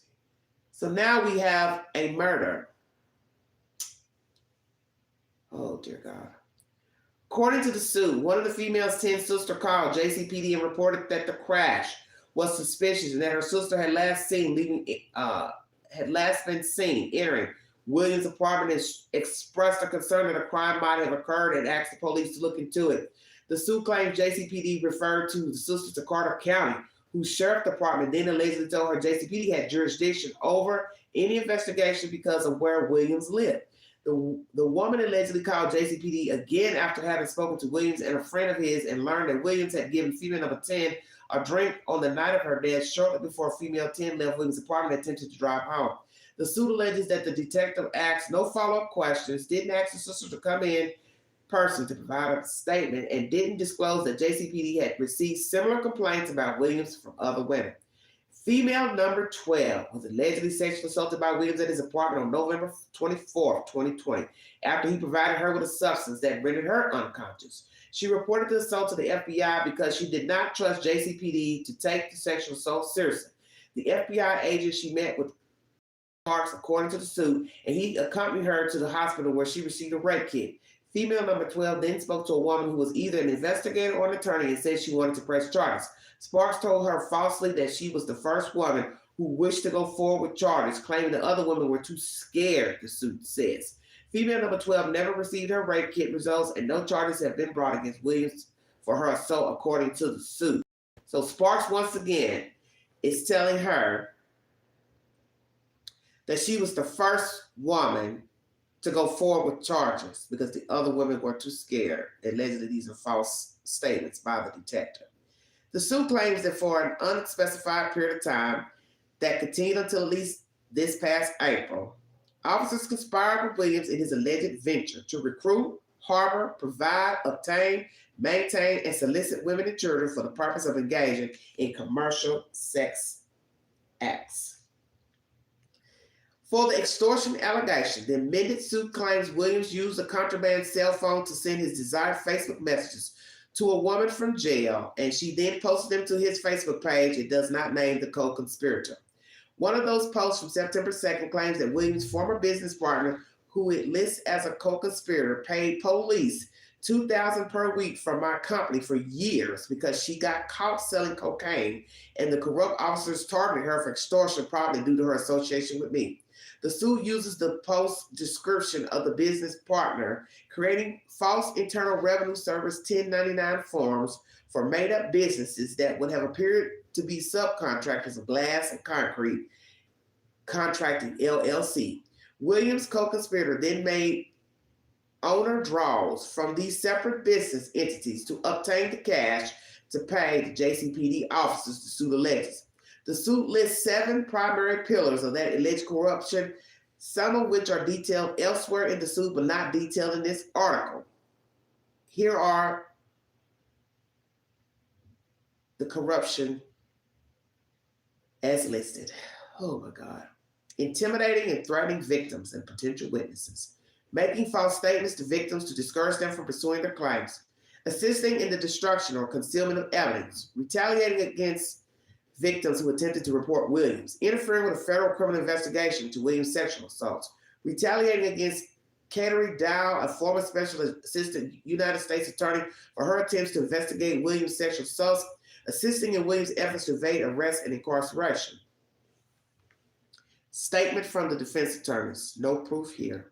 The defense motion to not allow the amended suit takes direct aim at the claims related to the Trafficking Victims Protection Act. 4 of the 9 counts alleged relate to the trafficking claims. They include sex trafficking itself, obstruction of enforcement of the law prohibiting sex trafficking, adding and abetting a sex trafficking venture, and conspiracy to commit violations of TVPA. The defense says the complaint does not remotely allege actual facts from which it could reasonably be inferred any defendants but Sparks knowingly participated in or benefited from their participation in sex trafficking venture. The defense motion says just because Jcpd investigated Williams for various crimes and Williams was allegedly involved in sex trafficking, it's not enough to make Jcpd liable. And it says that lumping together all the officers amounts to an impermissible group pleading. The defense filing says that other than wild and outlandish claims made about defendant Sparks by Williams, a convicted felon, to an unidentified co-conspirator on his alleged social media account, the plaintiff's proposed second amended complaint lacks any specific allegations as to any of the other individually named defendants and the city itself. It suggests there are no factually conclusory allegations establishing that non-conclusory allegations establishing that Jcpd seized assets from Williams pursuant to a common scheme with him. Okay? The defense motion warns that using the plaintiff's logic, a law enforcement agency becomes an active participant in sex trafficking if it takes possession of anything of value in a non-sex trafficking investigation, and it later becomes apparent that defendant was also engaged in sex trafficking. Such an approach, it says, is inconsistent with the TVPA's purpose and would discourage law enforcement officers from participating in or seizing assets from an individual who is accused of a crime due to a fear of later liability under the TVPRA. WJHL News 11 is the source. Dear God, that is the longest article I have read in a while. Thank you for joining me. Oh, I need a drink after this. I don't even know where to start because I've read so much, got to try to remember all this stuff. Let's go here. Oh my goodness. God bless me. Rather, there was a conversation between Sparks, the other officers, detectives, with Williams. You still have to use common sense that there is still corruption in the police department because he has yet to come to justice until just recently.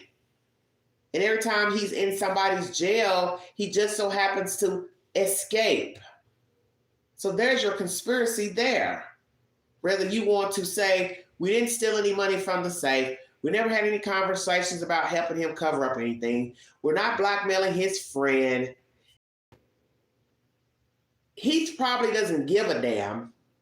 So he probably did pay somebody to get that girl to post that stuff on his Facebook page to say they're involved as well in helping him elude police being arrested, rather. Because who's going to admit to making dummy accounts of businesses to write checks to one of the officers? Stay woke now. If the state can prove that any checks or business accounts, LLC, concrete, whatever, was fraudulent, I'm just trying to figure out how you're going to say that he didn't take money from the fraudulent companies and pay these officers. He claims he had $500,000 in the safe and you only gave him $81,000 back. Is that true, Detective Sparks or any other of the officers? Because now the government is getting ready to look into your financial statements, records, to see what you've purchased from 2020 up until present. And if they can show that you bought things that you could not afford off your detective salary, drum roll, you are in hot water. Because this is the good old boy state. This is the dirty South. And 9 times out of 10, you don't make a lot as a detective up there in Johnson City. Shut your mouth now. So let's just say you're driving around in a nice Camaro or a nice Jeep and it's worth $50,000 or $70,000 and you got a TikTok ass house. Well, you know, an accountant can add all that up in her head with her eyes closed. I don't see how they can afford to live in this house here and then pay this car note here or have it paid in full. This is where people mess up. This is how people get caught. They buy things that show they couldn't have normally afforded this with their salary or even a side job. Checkmate. And I got a funky feeling that when all this shit unravels, that is exactly what we're going to see. Is that some of these officers got some goodies parked in their driveways and sheds that they couldn't normally afford with their salary. How about that? And what's even going to be more detrimental, if they can link the time you bought these luxury items to the times of the crimes. Mr. Sparks, wherever you are, what are you doing right now? Are you still working with the Johnson City Police Department? I'm quite disappointed to hear this nonsense coming out of Johnson City because, you know, you all had been deemed a couple years ago as having the highest HIV cases in the state. Many people didn't know that. Ding, ding, ding. Yes, the queen has done her homework. So besides HIV status ranking high in the state in your jurisdiction years back, now people are talking about human trafficking up there in those parts. We now have a dirty guy who was wealthy sleeping with everybody and filming them. And what are the odds that everybody he had sex with also liked to get high? That's going to be even worse to take to court, because you got to prove now that everybody he had sex with is also a junkie. Because the defense is going to eat it up and say, well, they're all junkies. It could have been bad drugs he gave them, blah, blah, blah. Okay, but 52, all 52 were junkies? North Carolina says 52 women he's filmed. That's a lot of filming, Mr. Williams. You have been busy. One fell out of a window. She don't know if you pushed her or she fell. We got one lady, she wrecked her car, calling her family on the phone, telling them she felt weird after leaving your house. You gave her something, and she killed herself. That's a murder charge. Buddy, let me tell you something. See, there's always some form of corruption in police departments. That's just the way it is. It's the way it's always going to be. Probably some in the FBI as well. But the women should have went to the FBI when they realized Johnson City never returned the phone calls. What you should have done was to protocol. First, you keep going in. Few times. You don't get an answer, I'd like to speak to the chief of police. You don't get an answer, you go to internal affairs, because internal affairs are supposed to be non-biased. Okay? So now I got to wonder if the damn internal affairs in the Johnson City Police Department, they dirty too. So we got a stir step.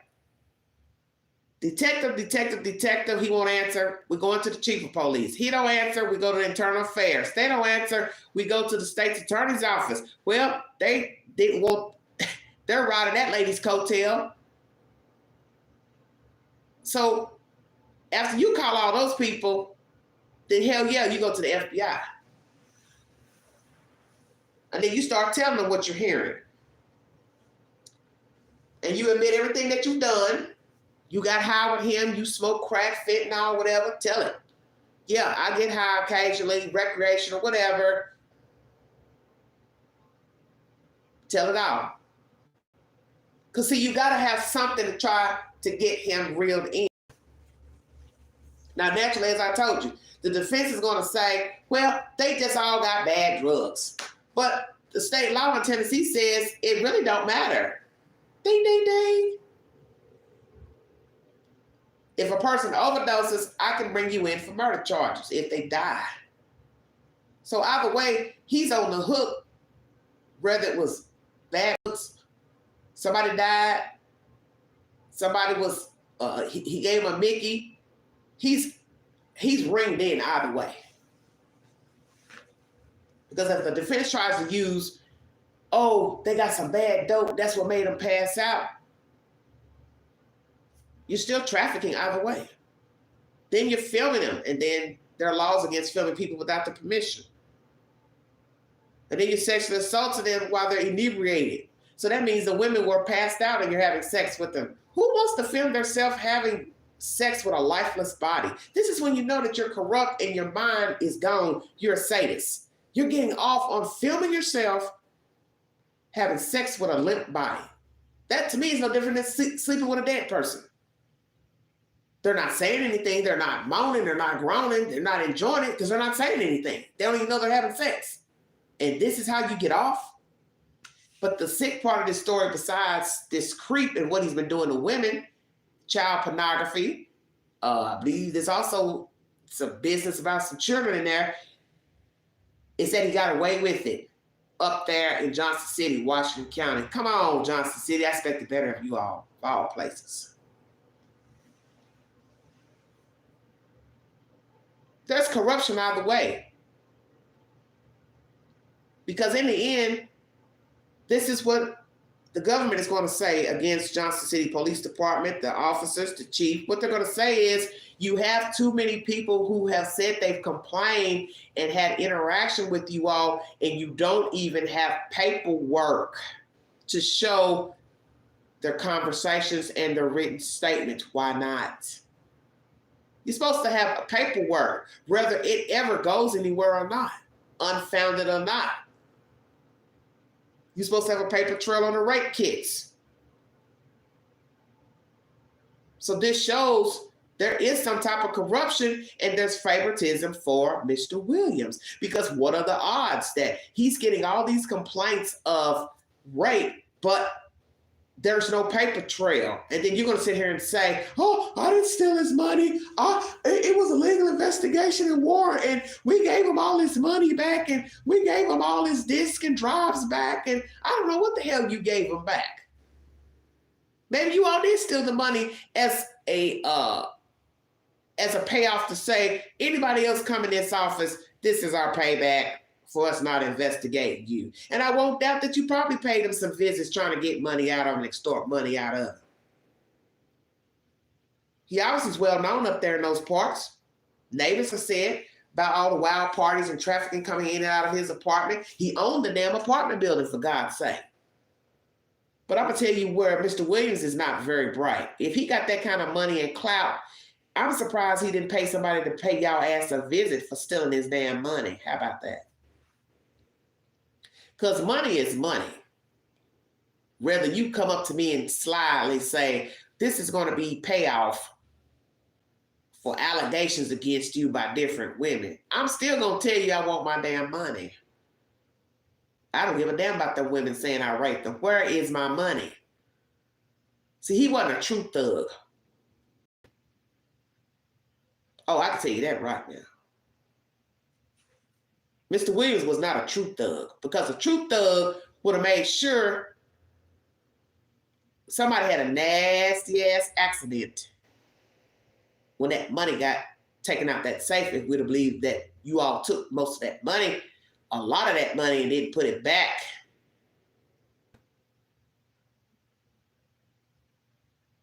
So did you steal the money or you did not? And all I can say is, I got a funny feeling y'all probably did take the money. And the reason that he's escaped from the different jails from up there, that also shows some conspiracy. How the hell he get out that van this last round? Please help us understand. 2 guys are driving on a van, transporting 2 inmates, and the van shows up to the destination with only 1 inmate. Mr. Williams has kicked out the glass of the van, in the back of the van, and escapes. Now, explain that to me, because I have to use deduction on how fast you were going in the van. He had to kick it out, which would cause noise. He then had to fall out of the van. Nobody stopped their car. Oh my God, there's a man falling out of a van. Stay woke, everybody.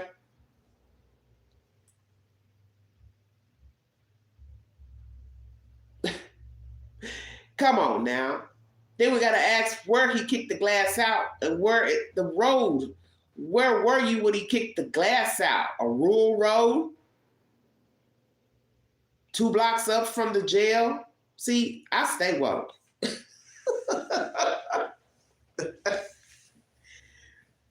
And I know you ain't gonna like Queen. Yep, and I'm right in East Tennessee. Put that on paper. And I'm gonna talk about you. Because I knew damn well something was up when he came out that van and stayed on the run.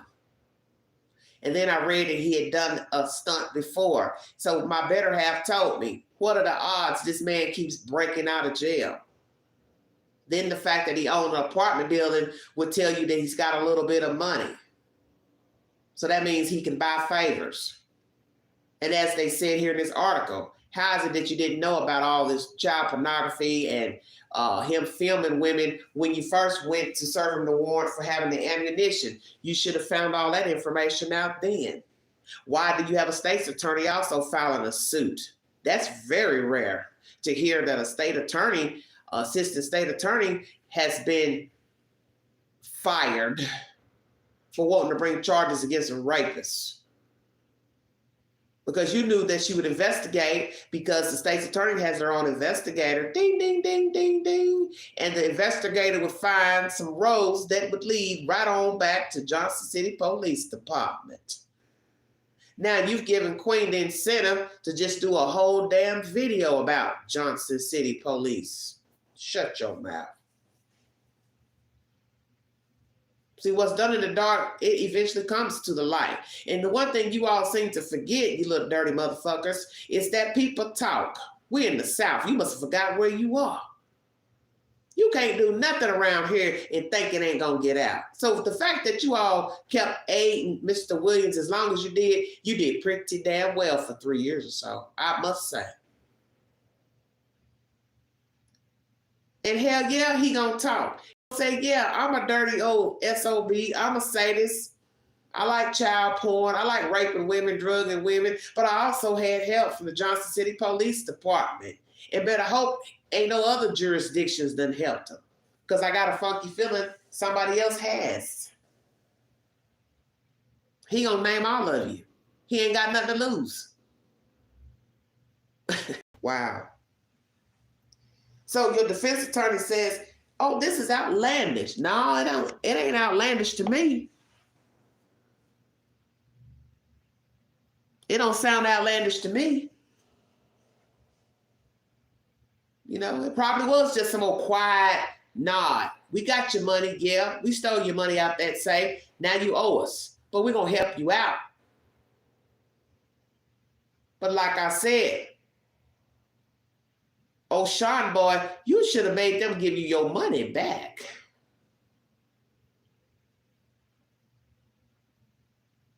You should have found you some good old boys to pay them old cops a visit. Boy, that sure enough been some talk right there. Have you been hearing the latest news, Miss Millie? Why, no, honey, what's going on? All these detectives and cops have been having some nasty accidents as of lately. What you say? Yes, honey. One had a car crash. One was found shot to death. One's missing. Y'all see where I'm going with this. Y'all better be very careful.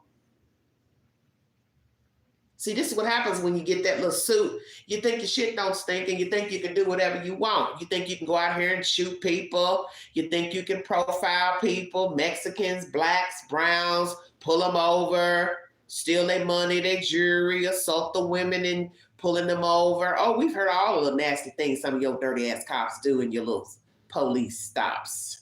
Oh, the tent's too dark. The music's too loud. Oh, he was reaching for something. She was reaching for something. How long are you going to keep using those excuses? Because now people are getting tired of seeing folks dead during traffic stops. It gets a little old. Whether they have a criminal background or not, a lot of people are just afraid of the police because they just don't want to be hassled. And one of you killed a kid here recently, just trigger happy. So I know y'all sitting up here thinking about old George Floyd and all that mess that came about with George Floyd up in Minnesota. You see what happened to those fellas. My.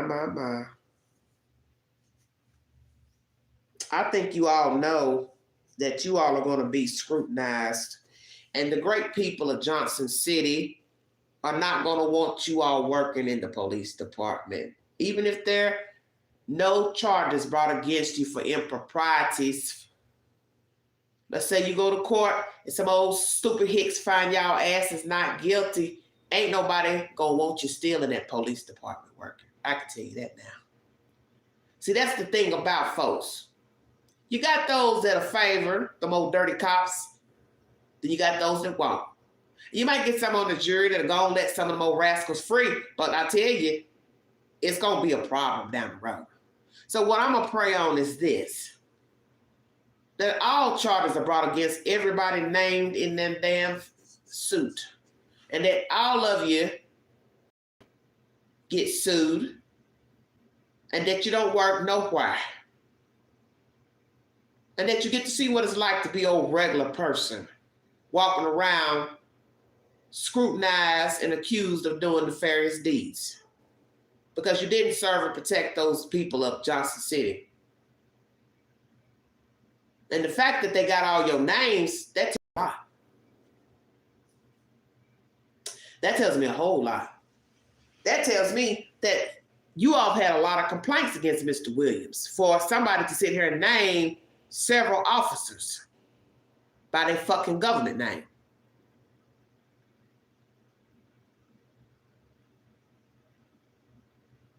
And you ain't gonna be able to live it up around those parts. You think you are, but you're not. Because ain't nobody gonna want to deal with you. Like I said, you're gonna have a few that favor you. Your stupid family, they'll favor you, but not all them other people. And the one thing nobody wants to deal with is a corrupt police department. And it's just shameful that we're hearing about this. So that's going to lead us to wonder about other cases as well. Ding, ding, ding. Go ahead, Queen, bring it to him.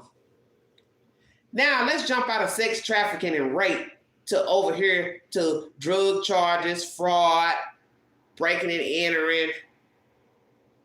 What else y'all done up there in Johnson City? Because now we're going to start wondering about traffic stops. Somebody get the wallet stolen by a cop. Did you thoroughly investigate any crimes against children? Anybody up there missing? Stay woke. Oh, you all have fucked up right now because now Pandora's box is open and all of you all are on Front Street, as you should be. Because the great people of Johnson City pay your salary. Without the taxpayers, you don't have a job. And you took an oath to protect, serve and protect, and you have not done that. And I'm wanting to see how far up this goes. Because I got a funny feeling they're going to, Johnson City Police Department, you're going to need some new cadets here shortly. Ding, ding, ding. And somebody going to be coming from Idaho and Utah and New York and Chicago coming down here applying for a job. Oh, yes, they're going to hire a big boy to come in there and clean house. You probably won't have any country boys being officers and chiefs and detectives and sergeants anymore. We'll get some more seasoned detectives coming out of like places like Arizona and California. Maybe they'll come in and clean it up. See, there's always going to be corruption so long as a person finds a way to get over. You've seen it with Breonna Taylor. You've seen it with George Floyd. You've seen it with so many cases. Corruption, corruption, corruption. There's always somebody that's aiding somebody not pushing paperwork through, not taking statements, not doing the rape kits, not turning in the rape kits, not talking to eyewitnesses. How many times have you watched true crime and watched the documentary and the first thing you heard was a witness come forward and say, they never called me back. I told them what I saw and they never called me back. Got a whole damn trial against a suspect. And then you got somebody now sitting over here talking to the news or Oxygen saying, oh yeah, I saw this, but I gave a statement and nobody ever called me back. So we don't know if this statement is valid or not. And we've also heard of dirty DAs. We have seen that. They wanted to prosecute a guy so terrible that they bypassed the eyewitnesses and went with the witness that could better put the suspect behind bars. And then the suspect sits in jail for fucking 20, 30 years, and then evidence comes out such as DNA and exonerates the person. You seen that too? That's why we have the Innocence Program, to help those who may be actually in prison wrongfully. This is sad when you live in a modern day and you can't even trust the police. Be afraid to even tell them any damn thing. Because we've learned about the police, they can only do so much with complaints about any damn thing. And we have also learned the only time that you get results usually is when you're dead. Well, and it's kind of too late for that, right? Arguing with people, arguing with neighbors, being stalked, being harassed. Things have to go drastic for somebody to take the situation serious. By then, it's too late. Now imagine dealing with people like this, dirty cops. And you sit here and run into the police department saying, yeah, somebody keeps vandalizing my car. Somebody keeps breaking into my house. Hell, it might be the damn police breaking into your damn house. We've had that happen too. Them damn dirty cops down there in Memphis, they were just a damn gang. People on the street know about them. Regular people don't know. People that's not getting in trouble. But the street people knew. See? Nobody would believe that. What? A street gang and their cops? Yep. Just a bunch of damn thugs in blue suits. See, a dirty cop, dirty agent, dirty state police is worse than somebody in the street doing wrong. Because you've got the advantage to cover up evidence, coerce people's statements, badger people in interrogation, lie. And you also, if you're dirty enough, you might even snuff a person out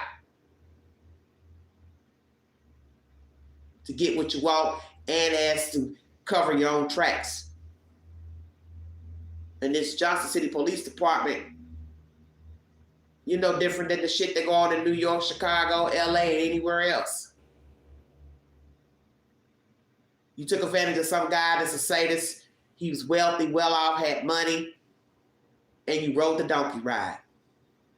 But see, the gist of the story is Mr. Williams is finally incarcerated, and I'm sure the federal government is involved now, and they want to make sure Mr. Williams is somewhere real nice and neat, tucked in, where he don't have no more attempted escapes. And now that you got all these women coming forward saying they've called in and nothing's been done, you now have a big old conspiracy theory going on. And 9 times out of 10, there's some truth to all of it. Because there are too many women, whether they are addicts, part-time addicts, recreational addicts, don't matter. Still too many complaints. And just because a person uses drugs with a person or drinks with a person, that doesn't give that person a right to drug me. If I go to your house and we have a beer or a drink of wine, you don't have a right to sexually assault me. You don't have a right to put a Mickey in my drink. That's just, it's not right. And you've allowed this man to walk free doing this. And then we got to worry about if he's assaulted children. So hell yeah, I want them to take y'all asses down ASAP. And I definitely will keep your name on blast. And it was just when I was talking about Johnson City recently, like, oh wow, I need to spend some time up here. Ain't been up here in a while. You know, I was doing ride share, taking somebody up there months back. It was nice being able to ride around the town and look around. Now that I see what's going on, I don't want to step foot up there. Because I wouldn't even want to be in a situation where I have to get pulled over by the damn police for speeding or driving too slow, driving erratically. Because I can tell you right now, I get any type of problem with a Johnson City police officer, it'd be the last time you would ever pull me over. You would never, listen to what I'm saying to you, you would never pull over a black person in your life. I will make sure of that. Because I will keep your name on blast. Up there and up here in Knoxville, Tennessee. This shit has got to stop. Because if we can't trust the police, we don't have anybody to trust. This is shameful to me. Prayers to the victims. Prayers for justice. As with any lawsuit dealing with monetary gain, it'll be tied up in the courts because there'll be so many people suing this man now and his estate. This probably will go on for some years until the estate is settled to pay out the victims. But I do believe the women should sue Mr. Sean Williams, and they also need to sue the city of Johnson City and the police department, make them pay. And it's sad that people have to sue, but anybody that's been accosted, they have every right to sue. Because you help aid this man to continuously stay out in the street and assault women. So you owe them. You and Sean Williams, you owe. So the defense attorney saying you can't loop the city into it. Yeah, they can loop the city into it because the police department is ran by the city, assumingly. And they're being paid by 9 times out of 10 taxpayers. So what are you saying? Somebody gonna pay one way or the other. And you owe these ladies an apology. Because it's not even just detectives that are dirty. You've got higher ups named in the lawsuit. That's not good. That's not good at all. Because you hear that old saying, well, how far up are we talking? Looks like all the way up. All the way up to the chain of command.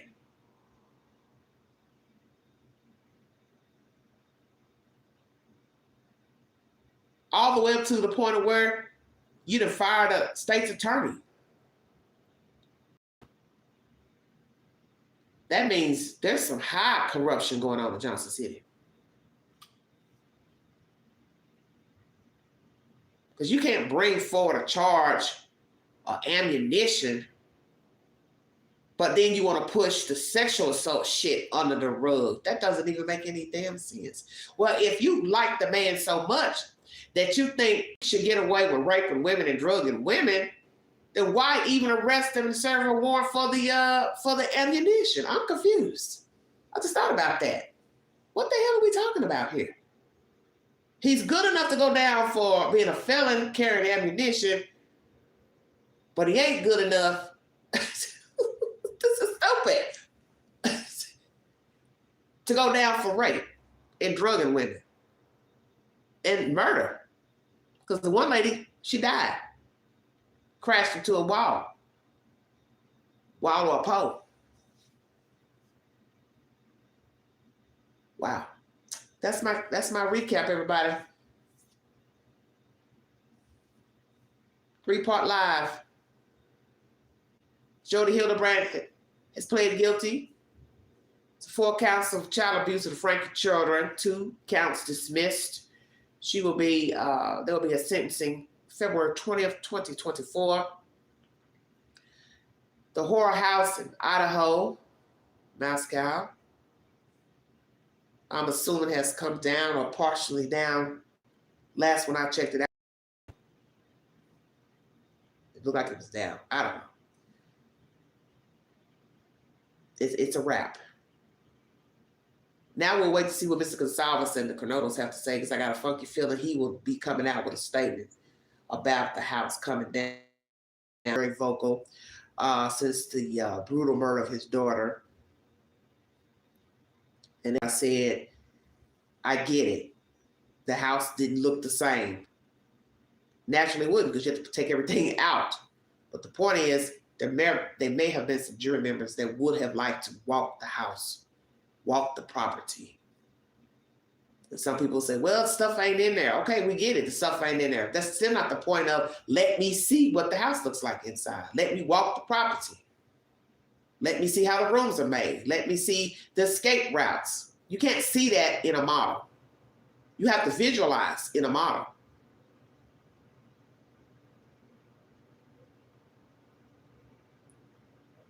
And we have learned with certain people, everybody is not visually inclined.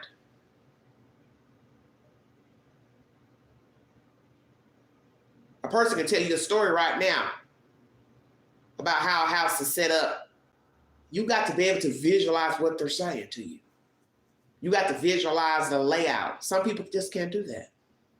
So the state says when we have a model, it will be sufficient for court and for the jury, and we will see. Like I said, just got to pray that nobody gets to whimpering, wishing they could see the house. I still don't think it'll have any effect on what the state has against Mr. Kohlberger, but nonetheless, that is said information. The one thing I found interesting in this commentary is that Mr. Gonsalves mentions the two remaining roommates, what they heard. So now we're going back into the belly of the beast. Mr. Gonsalves, is there something you're trying to tell us? Because you've had a problem since day one with the investigation, before Kohlberger was even named as a suspect. And now you named that as part of the claim of why you wanted the house to remain, is what the roommates could have heard. See, as I said before, all that's going to go on whatever they tell the court, what they heard and what they saw. And it doesn't mean it's the truth. Doesn't mean it's a lie. It'll just be a version. And with all the flack that's come with social media pertaining to this case, only a fool would admit, yeah, I was up and heard something nefarious going on them top floors, and I just ducked my head in the covers and loud, pretend to be sleeping until daylight. But as I've always said to the chat, it will be really jacked up if we find out somebody came out of that damn room and walked the house and saw that the kids were dead and went back in their rooms. And as I said, who is going to tell that? You'd have to be a fool to tell that. Because in the end, you still can't explain how other people got to the scene at the house and all this passing out and shit in front of the house. Who actually discovered the kids? Because, let me say this, in order to pass out and for somebody to pick up my phone and call that didn't live there, that means I discovered a body, came either outside or called from inside and told you what I saw, but I didn't call the police first. Are you all following me? And that's where we have a problem. Because News Nation, other entities have all said the same. You know, we are confused at this phone shuffle of somebody calling, but they didn't live at the house. So that means you called somebody else. Ding, ding, ding. You two young ladies. You called outsiders before calling the police. And that is not going to sit well. And that has not sat well with many of us. So many of us have been trying to get an understanding of that morning. What did you do when you got up that morning?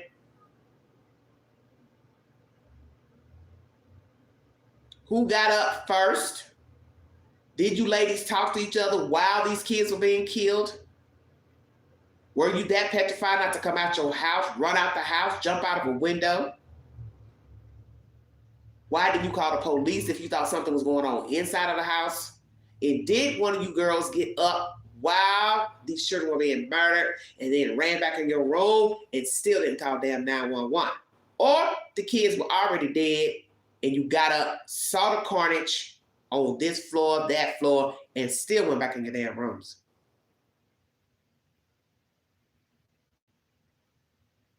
Because I'm going to tell you something. That Dylan girl, I got a feeling she came out her room. Not just peeping out the door 3 times, encountering Kohlberger walking by her, which makes no sense. So he was so, exhausted from killing Ethan and Xana, he just walked right by her. You want me to believe she stayed in that room the whole damn night and didn't think to come out or call 911 or call one of them guys over? That would have been the time to call one of the guys or somebody else to come over. You didn't want to call the police. Hey, can you come over here? I got a bad feeling. I think something had happened upstairs or around the corner from me. And I'm scared to come out my room. Can you come in the house?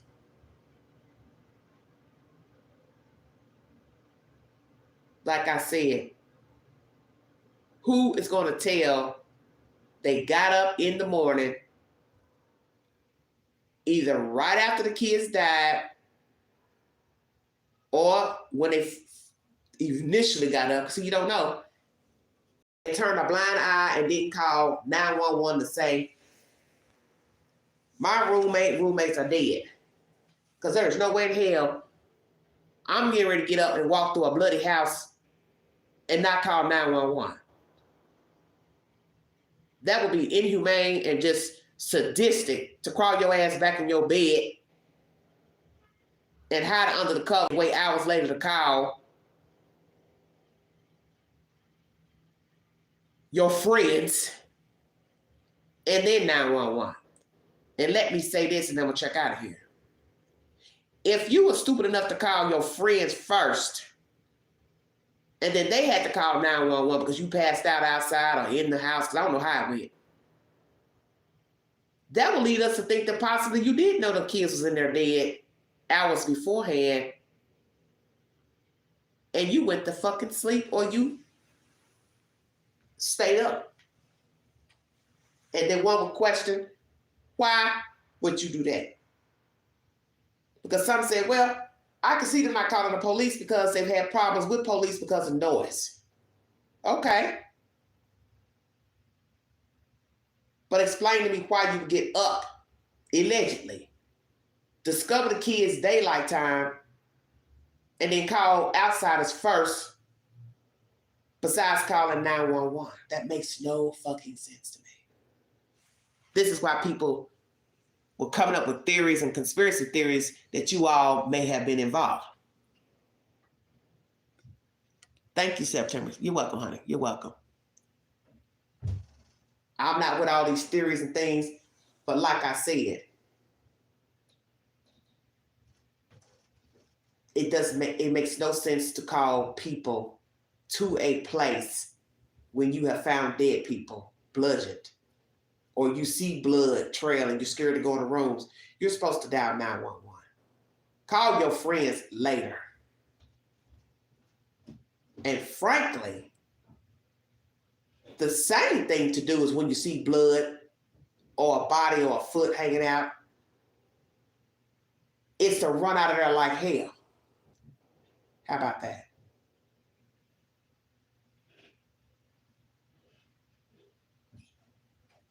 I'm getting ready to run like hell. I see a trail of blood. I smell blood. I'm out of here. And let me tell you, from somebody who's gone to a house where a person killed himself in an entirely different room. Many years ago, my cousin killed himself in an upstairs bedroom of a townhouse. And when I went to the house to help clean up, you could smell the blood as soon as you opened the door. So I'm going to say this to these roommates. That house you lived in is way bigger than that townhouse in which my cousin killed himself, okay? So if I can smell blood when the door first opened, you smelled blood when you came out your damn rooms. Because blood has its own unique smell. It smells like iron. For anybody who's ever been around a lot of blood or been in a crime scene. So if I'm in a small space and can smell blood at the front door, you smelled blood when you all came out of your rooms. And I think as college students, you should know what blood smells like. That's all I'm going to say. Thank you all for joining me. Once again, if you'd like to donate to this great network, $ begins Unite, Cash App, stickers and checks are always welcome during a live stream, 2-hour video. Sorry so long, but the information pertaining to Sean Williams was very, very winded. Once again, WJHL News 11, I believe that's 11 News, is the source of that information. If you need to go back and recap, because it was, God, that was such a long article. They should have had that on the audio, because I just got exhausted reading all that information. I'm scrolling down it now just on the computer, and I mean, I'm still scrolling. That's how long the article is. I can't believe I read all that to you. The person who typed it up, they did well to write all that out. But yeah, WJHL.com, 11 News is the source of this information. And as I said, it's, disturbing information coming out of Johnson City and allegations against Sean Williams and the police department for conspiracy to aid Mr. Williams in evading his crimes. And I think it's a shame and it's a travesty. And I pray for justice for the victims. I pray for anybody who has not come forward to bring any charges against Mr. Williams. If you haven't, you need to do so. And hey, let the truth be known, because we don't need a sadist like this running around, and nor do we need defunct officers, detectives working the case, or let's say pretending to help work the case and not get any results. Because in the end, I do believe these officers are complicit, and I believe they allowed this man to get away for free for whatever reason, whatever arrangements were set up between them and Mr. Williams, or however it worked. I do believe there are a lot of people involved. And I thought that when he escaped this last time. I said, there's no way you didn't know he was breaking out that window in that van. And you didn't even, stop the van? You hear somebody kicking the van and you're going to still keep driving the van? And then you're going to say, oh, we showed up at the place with just one inmate. So a man is kicking out glass in a van and you don't stop it. You don't pull it over. You don't radio it in. See, this is bullshit. So hell yeah, I believe all these allegations from these women, and I believe there was a conspiracy, and I believe the people named, the detectives named, I believe they're all involved, because this is his second attempt at escaping a jail. So if he can escape a jail, escape a whole fucking van, and go on a run to Florida, why wouldn't I think other officers were involved in keeping these women hushed down? And they've got proof that there's no paperwork or paper trail on the witness statements, follow-up calls, and also on the rape kits. So you all just signed your own warrants. That's how I look at it. Exactly. 2 times. You can't, there's no way you can downplay that. Yes, Zenobia, yes. Thank you all so much for joining me. See, that's something that we don't talk about either with those girls. If you got up at some point, whether it was morning or not, because I don't really know, why didn't you run out of the house instead of calling the friends? That'll be I'm gonna do a live on that, because that's rubbing me the wrong way right now, because that makes no sense. You can't explain that logically. You get up, you find somebody dead, or you see something nefarious, blood, and you don't run out of the fucking house, down the fucking street. You don't jump in your car to the police station. I'm coming out of that fucking house. Do you hear me? I don't even want to be near the house. I'm coming off that driveway and I'm running down that damn street, because I don't know if the killer is still in the house, in a closet, under a bed. I don't know. So that's something wrong there.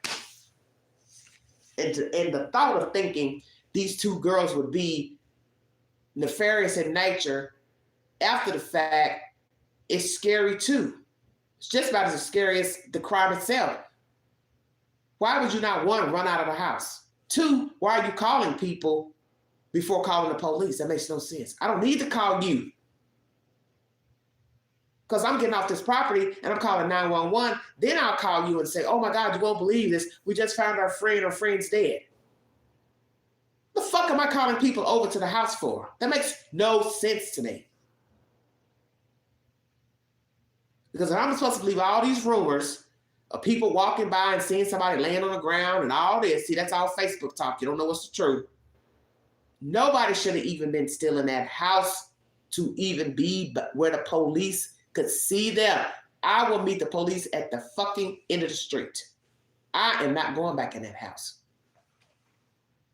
So that's what I want to know.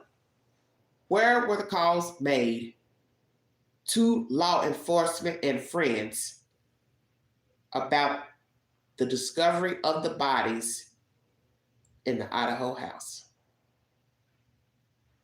Because I'm telling you, I would not have been in that house, Colin, and I would not have been in that driveway, Colin. I would have been all the way down at that damn stop sign. That's just me. Thank you for joining me, everybody. Have a wonderful week. I will post a movie for the weekend. Hope everyone had a wonderful holiday season. Look forward to a prosperous new year. Please be safe. Be aware of your surroundings. You have been listening to The Vault XL. Thank you for your time.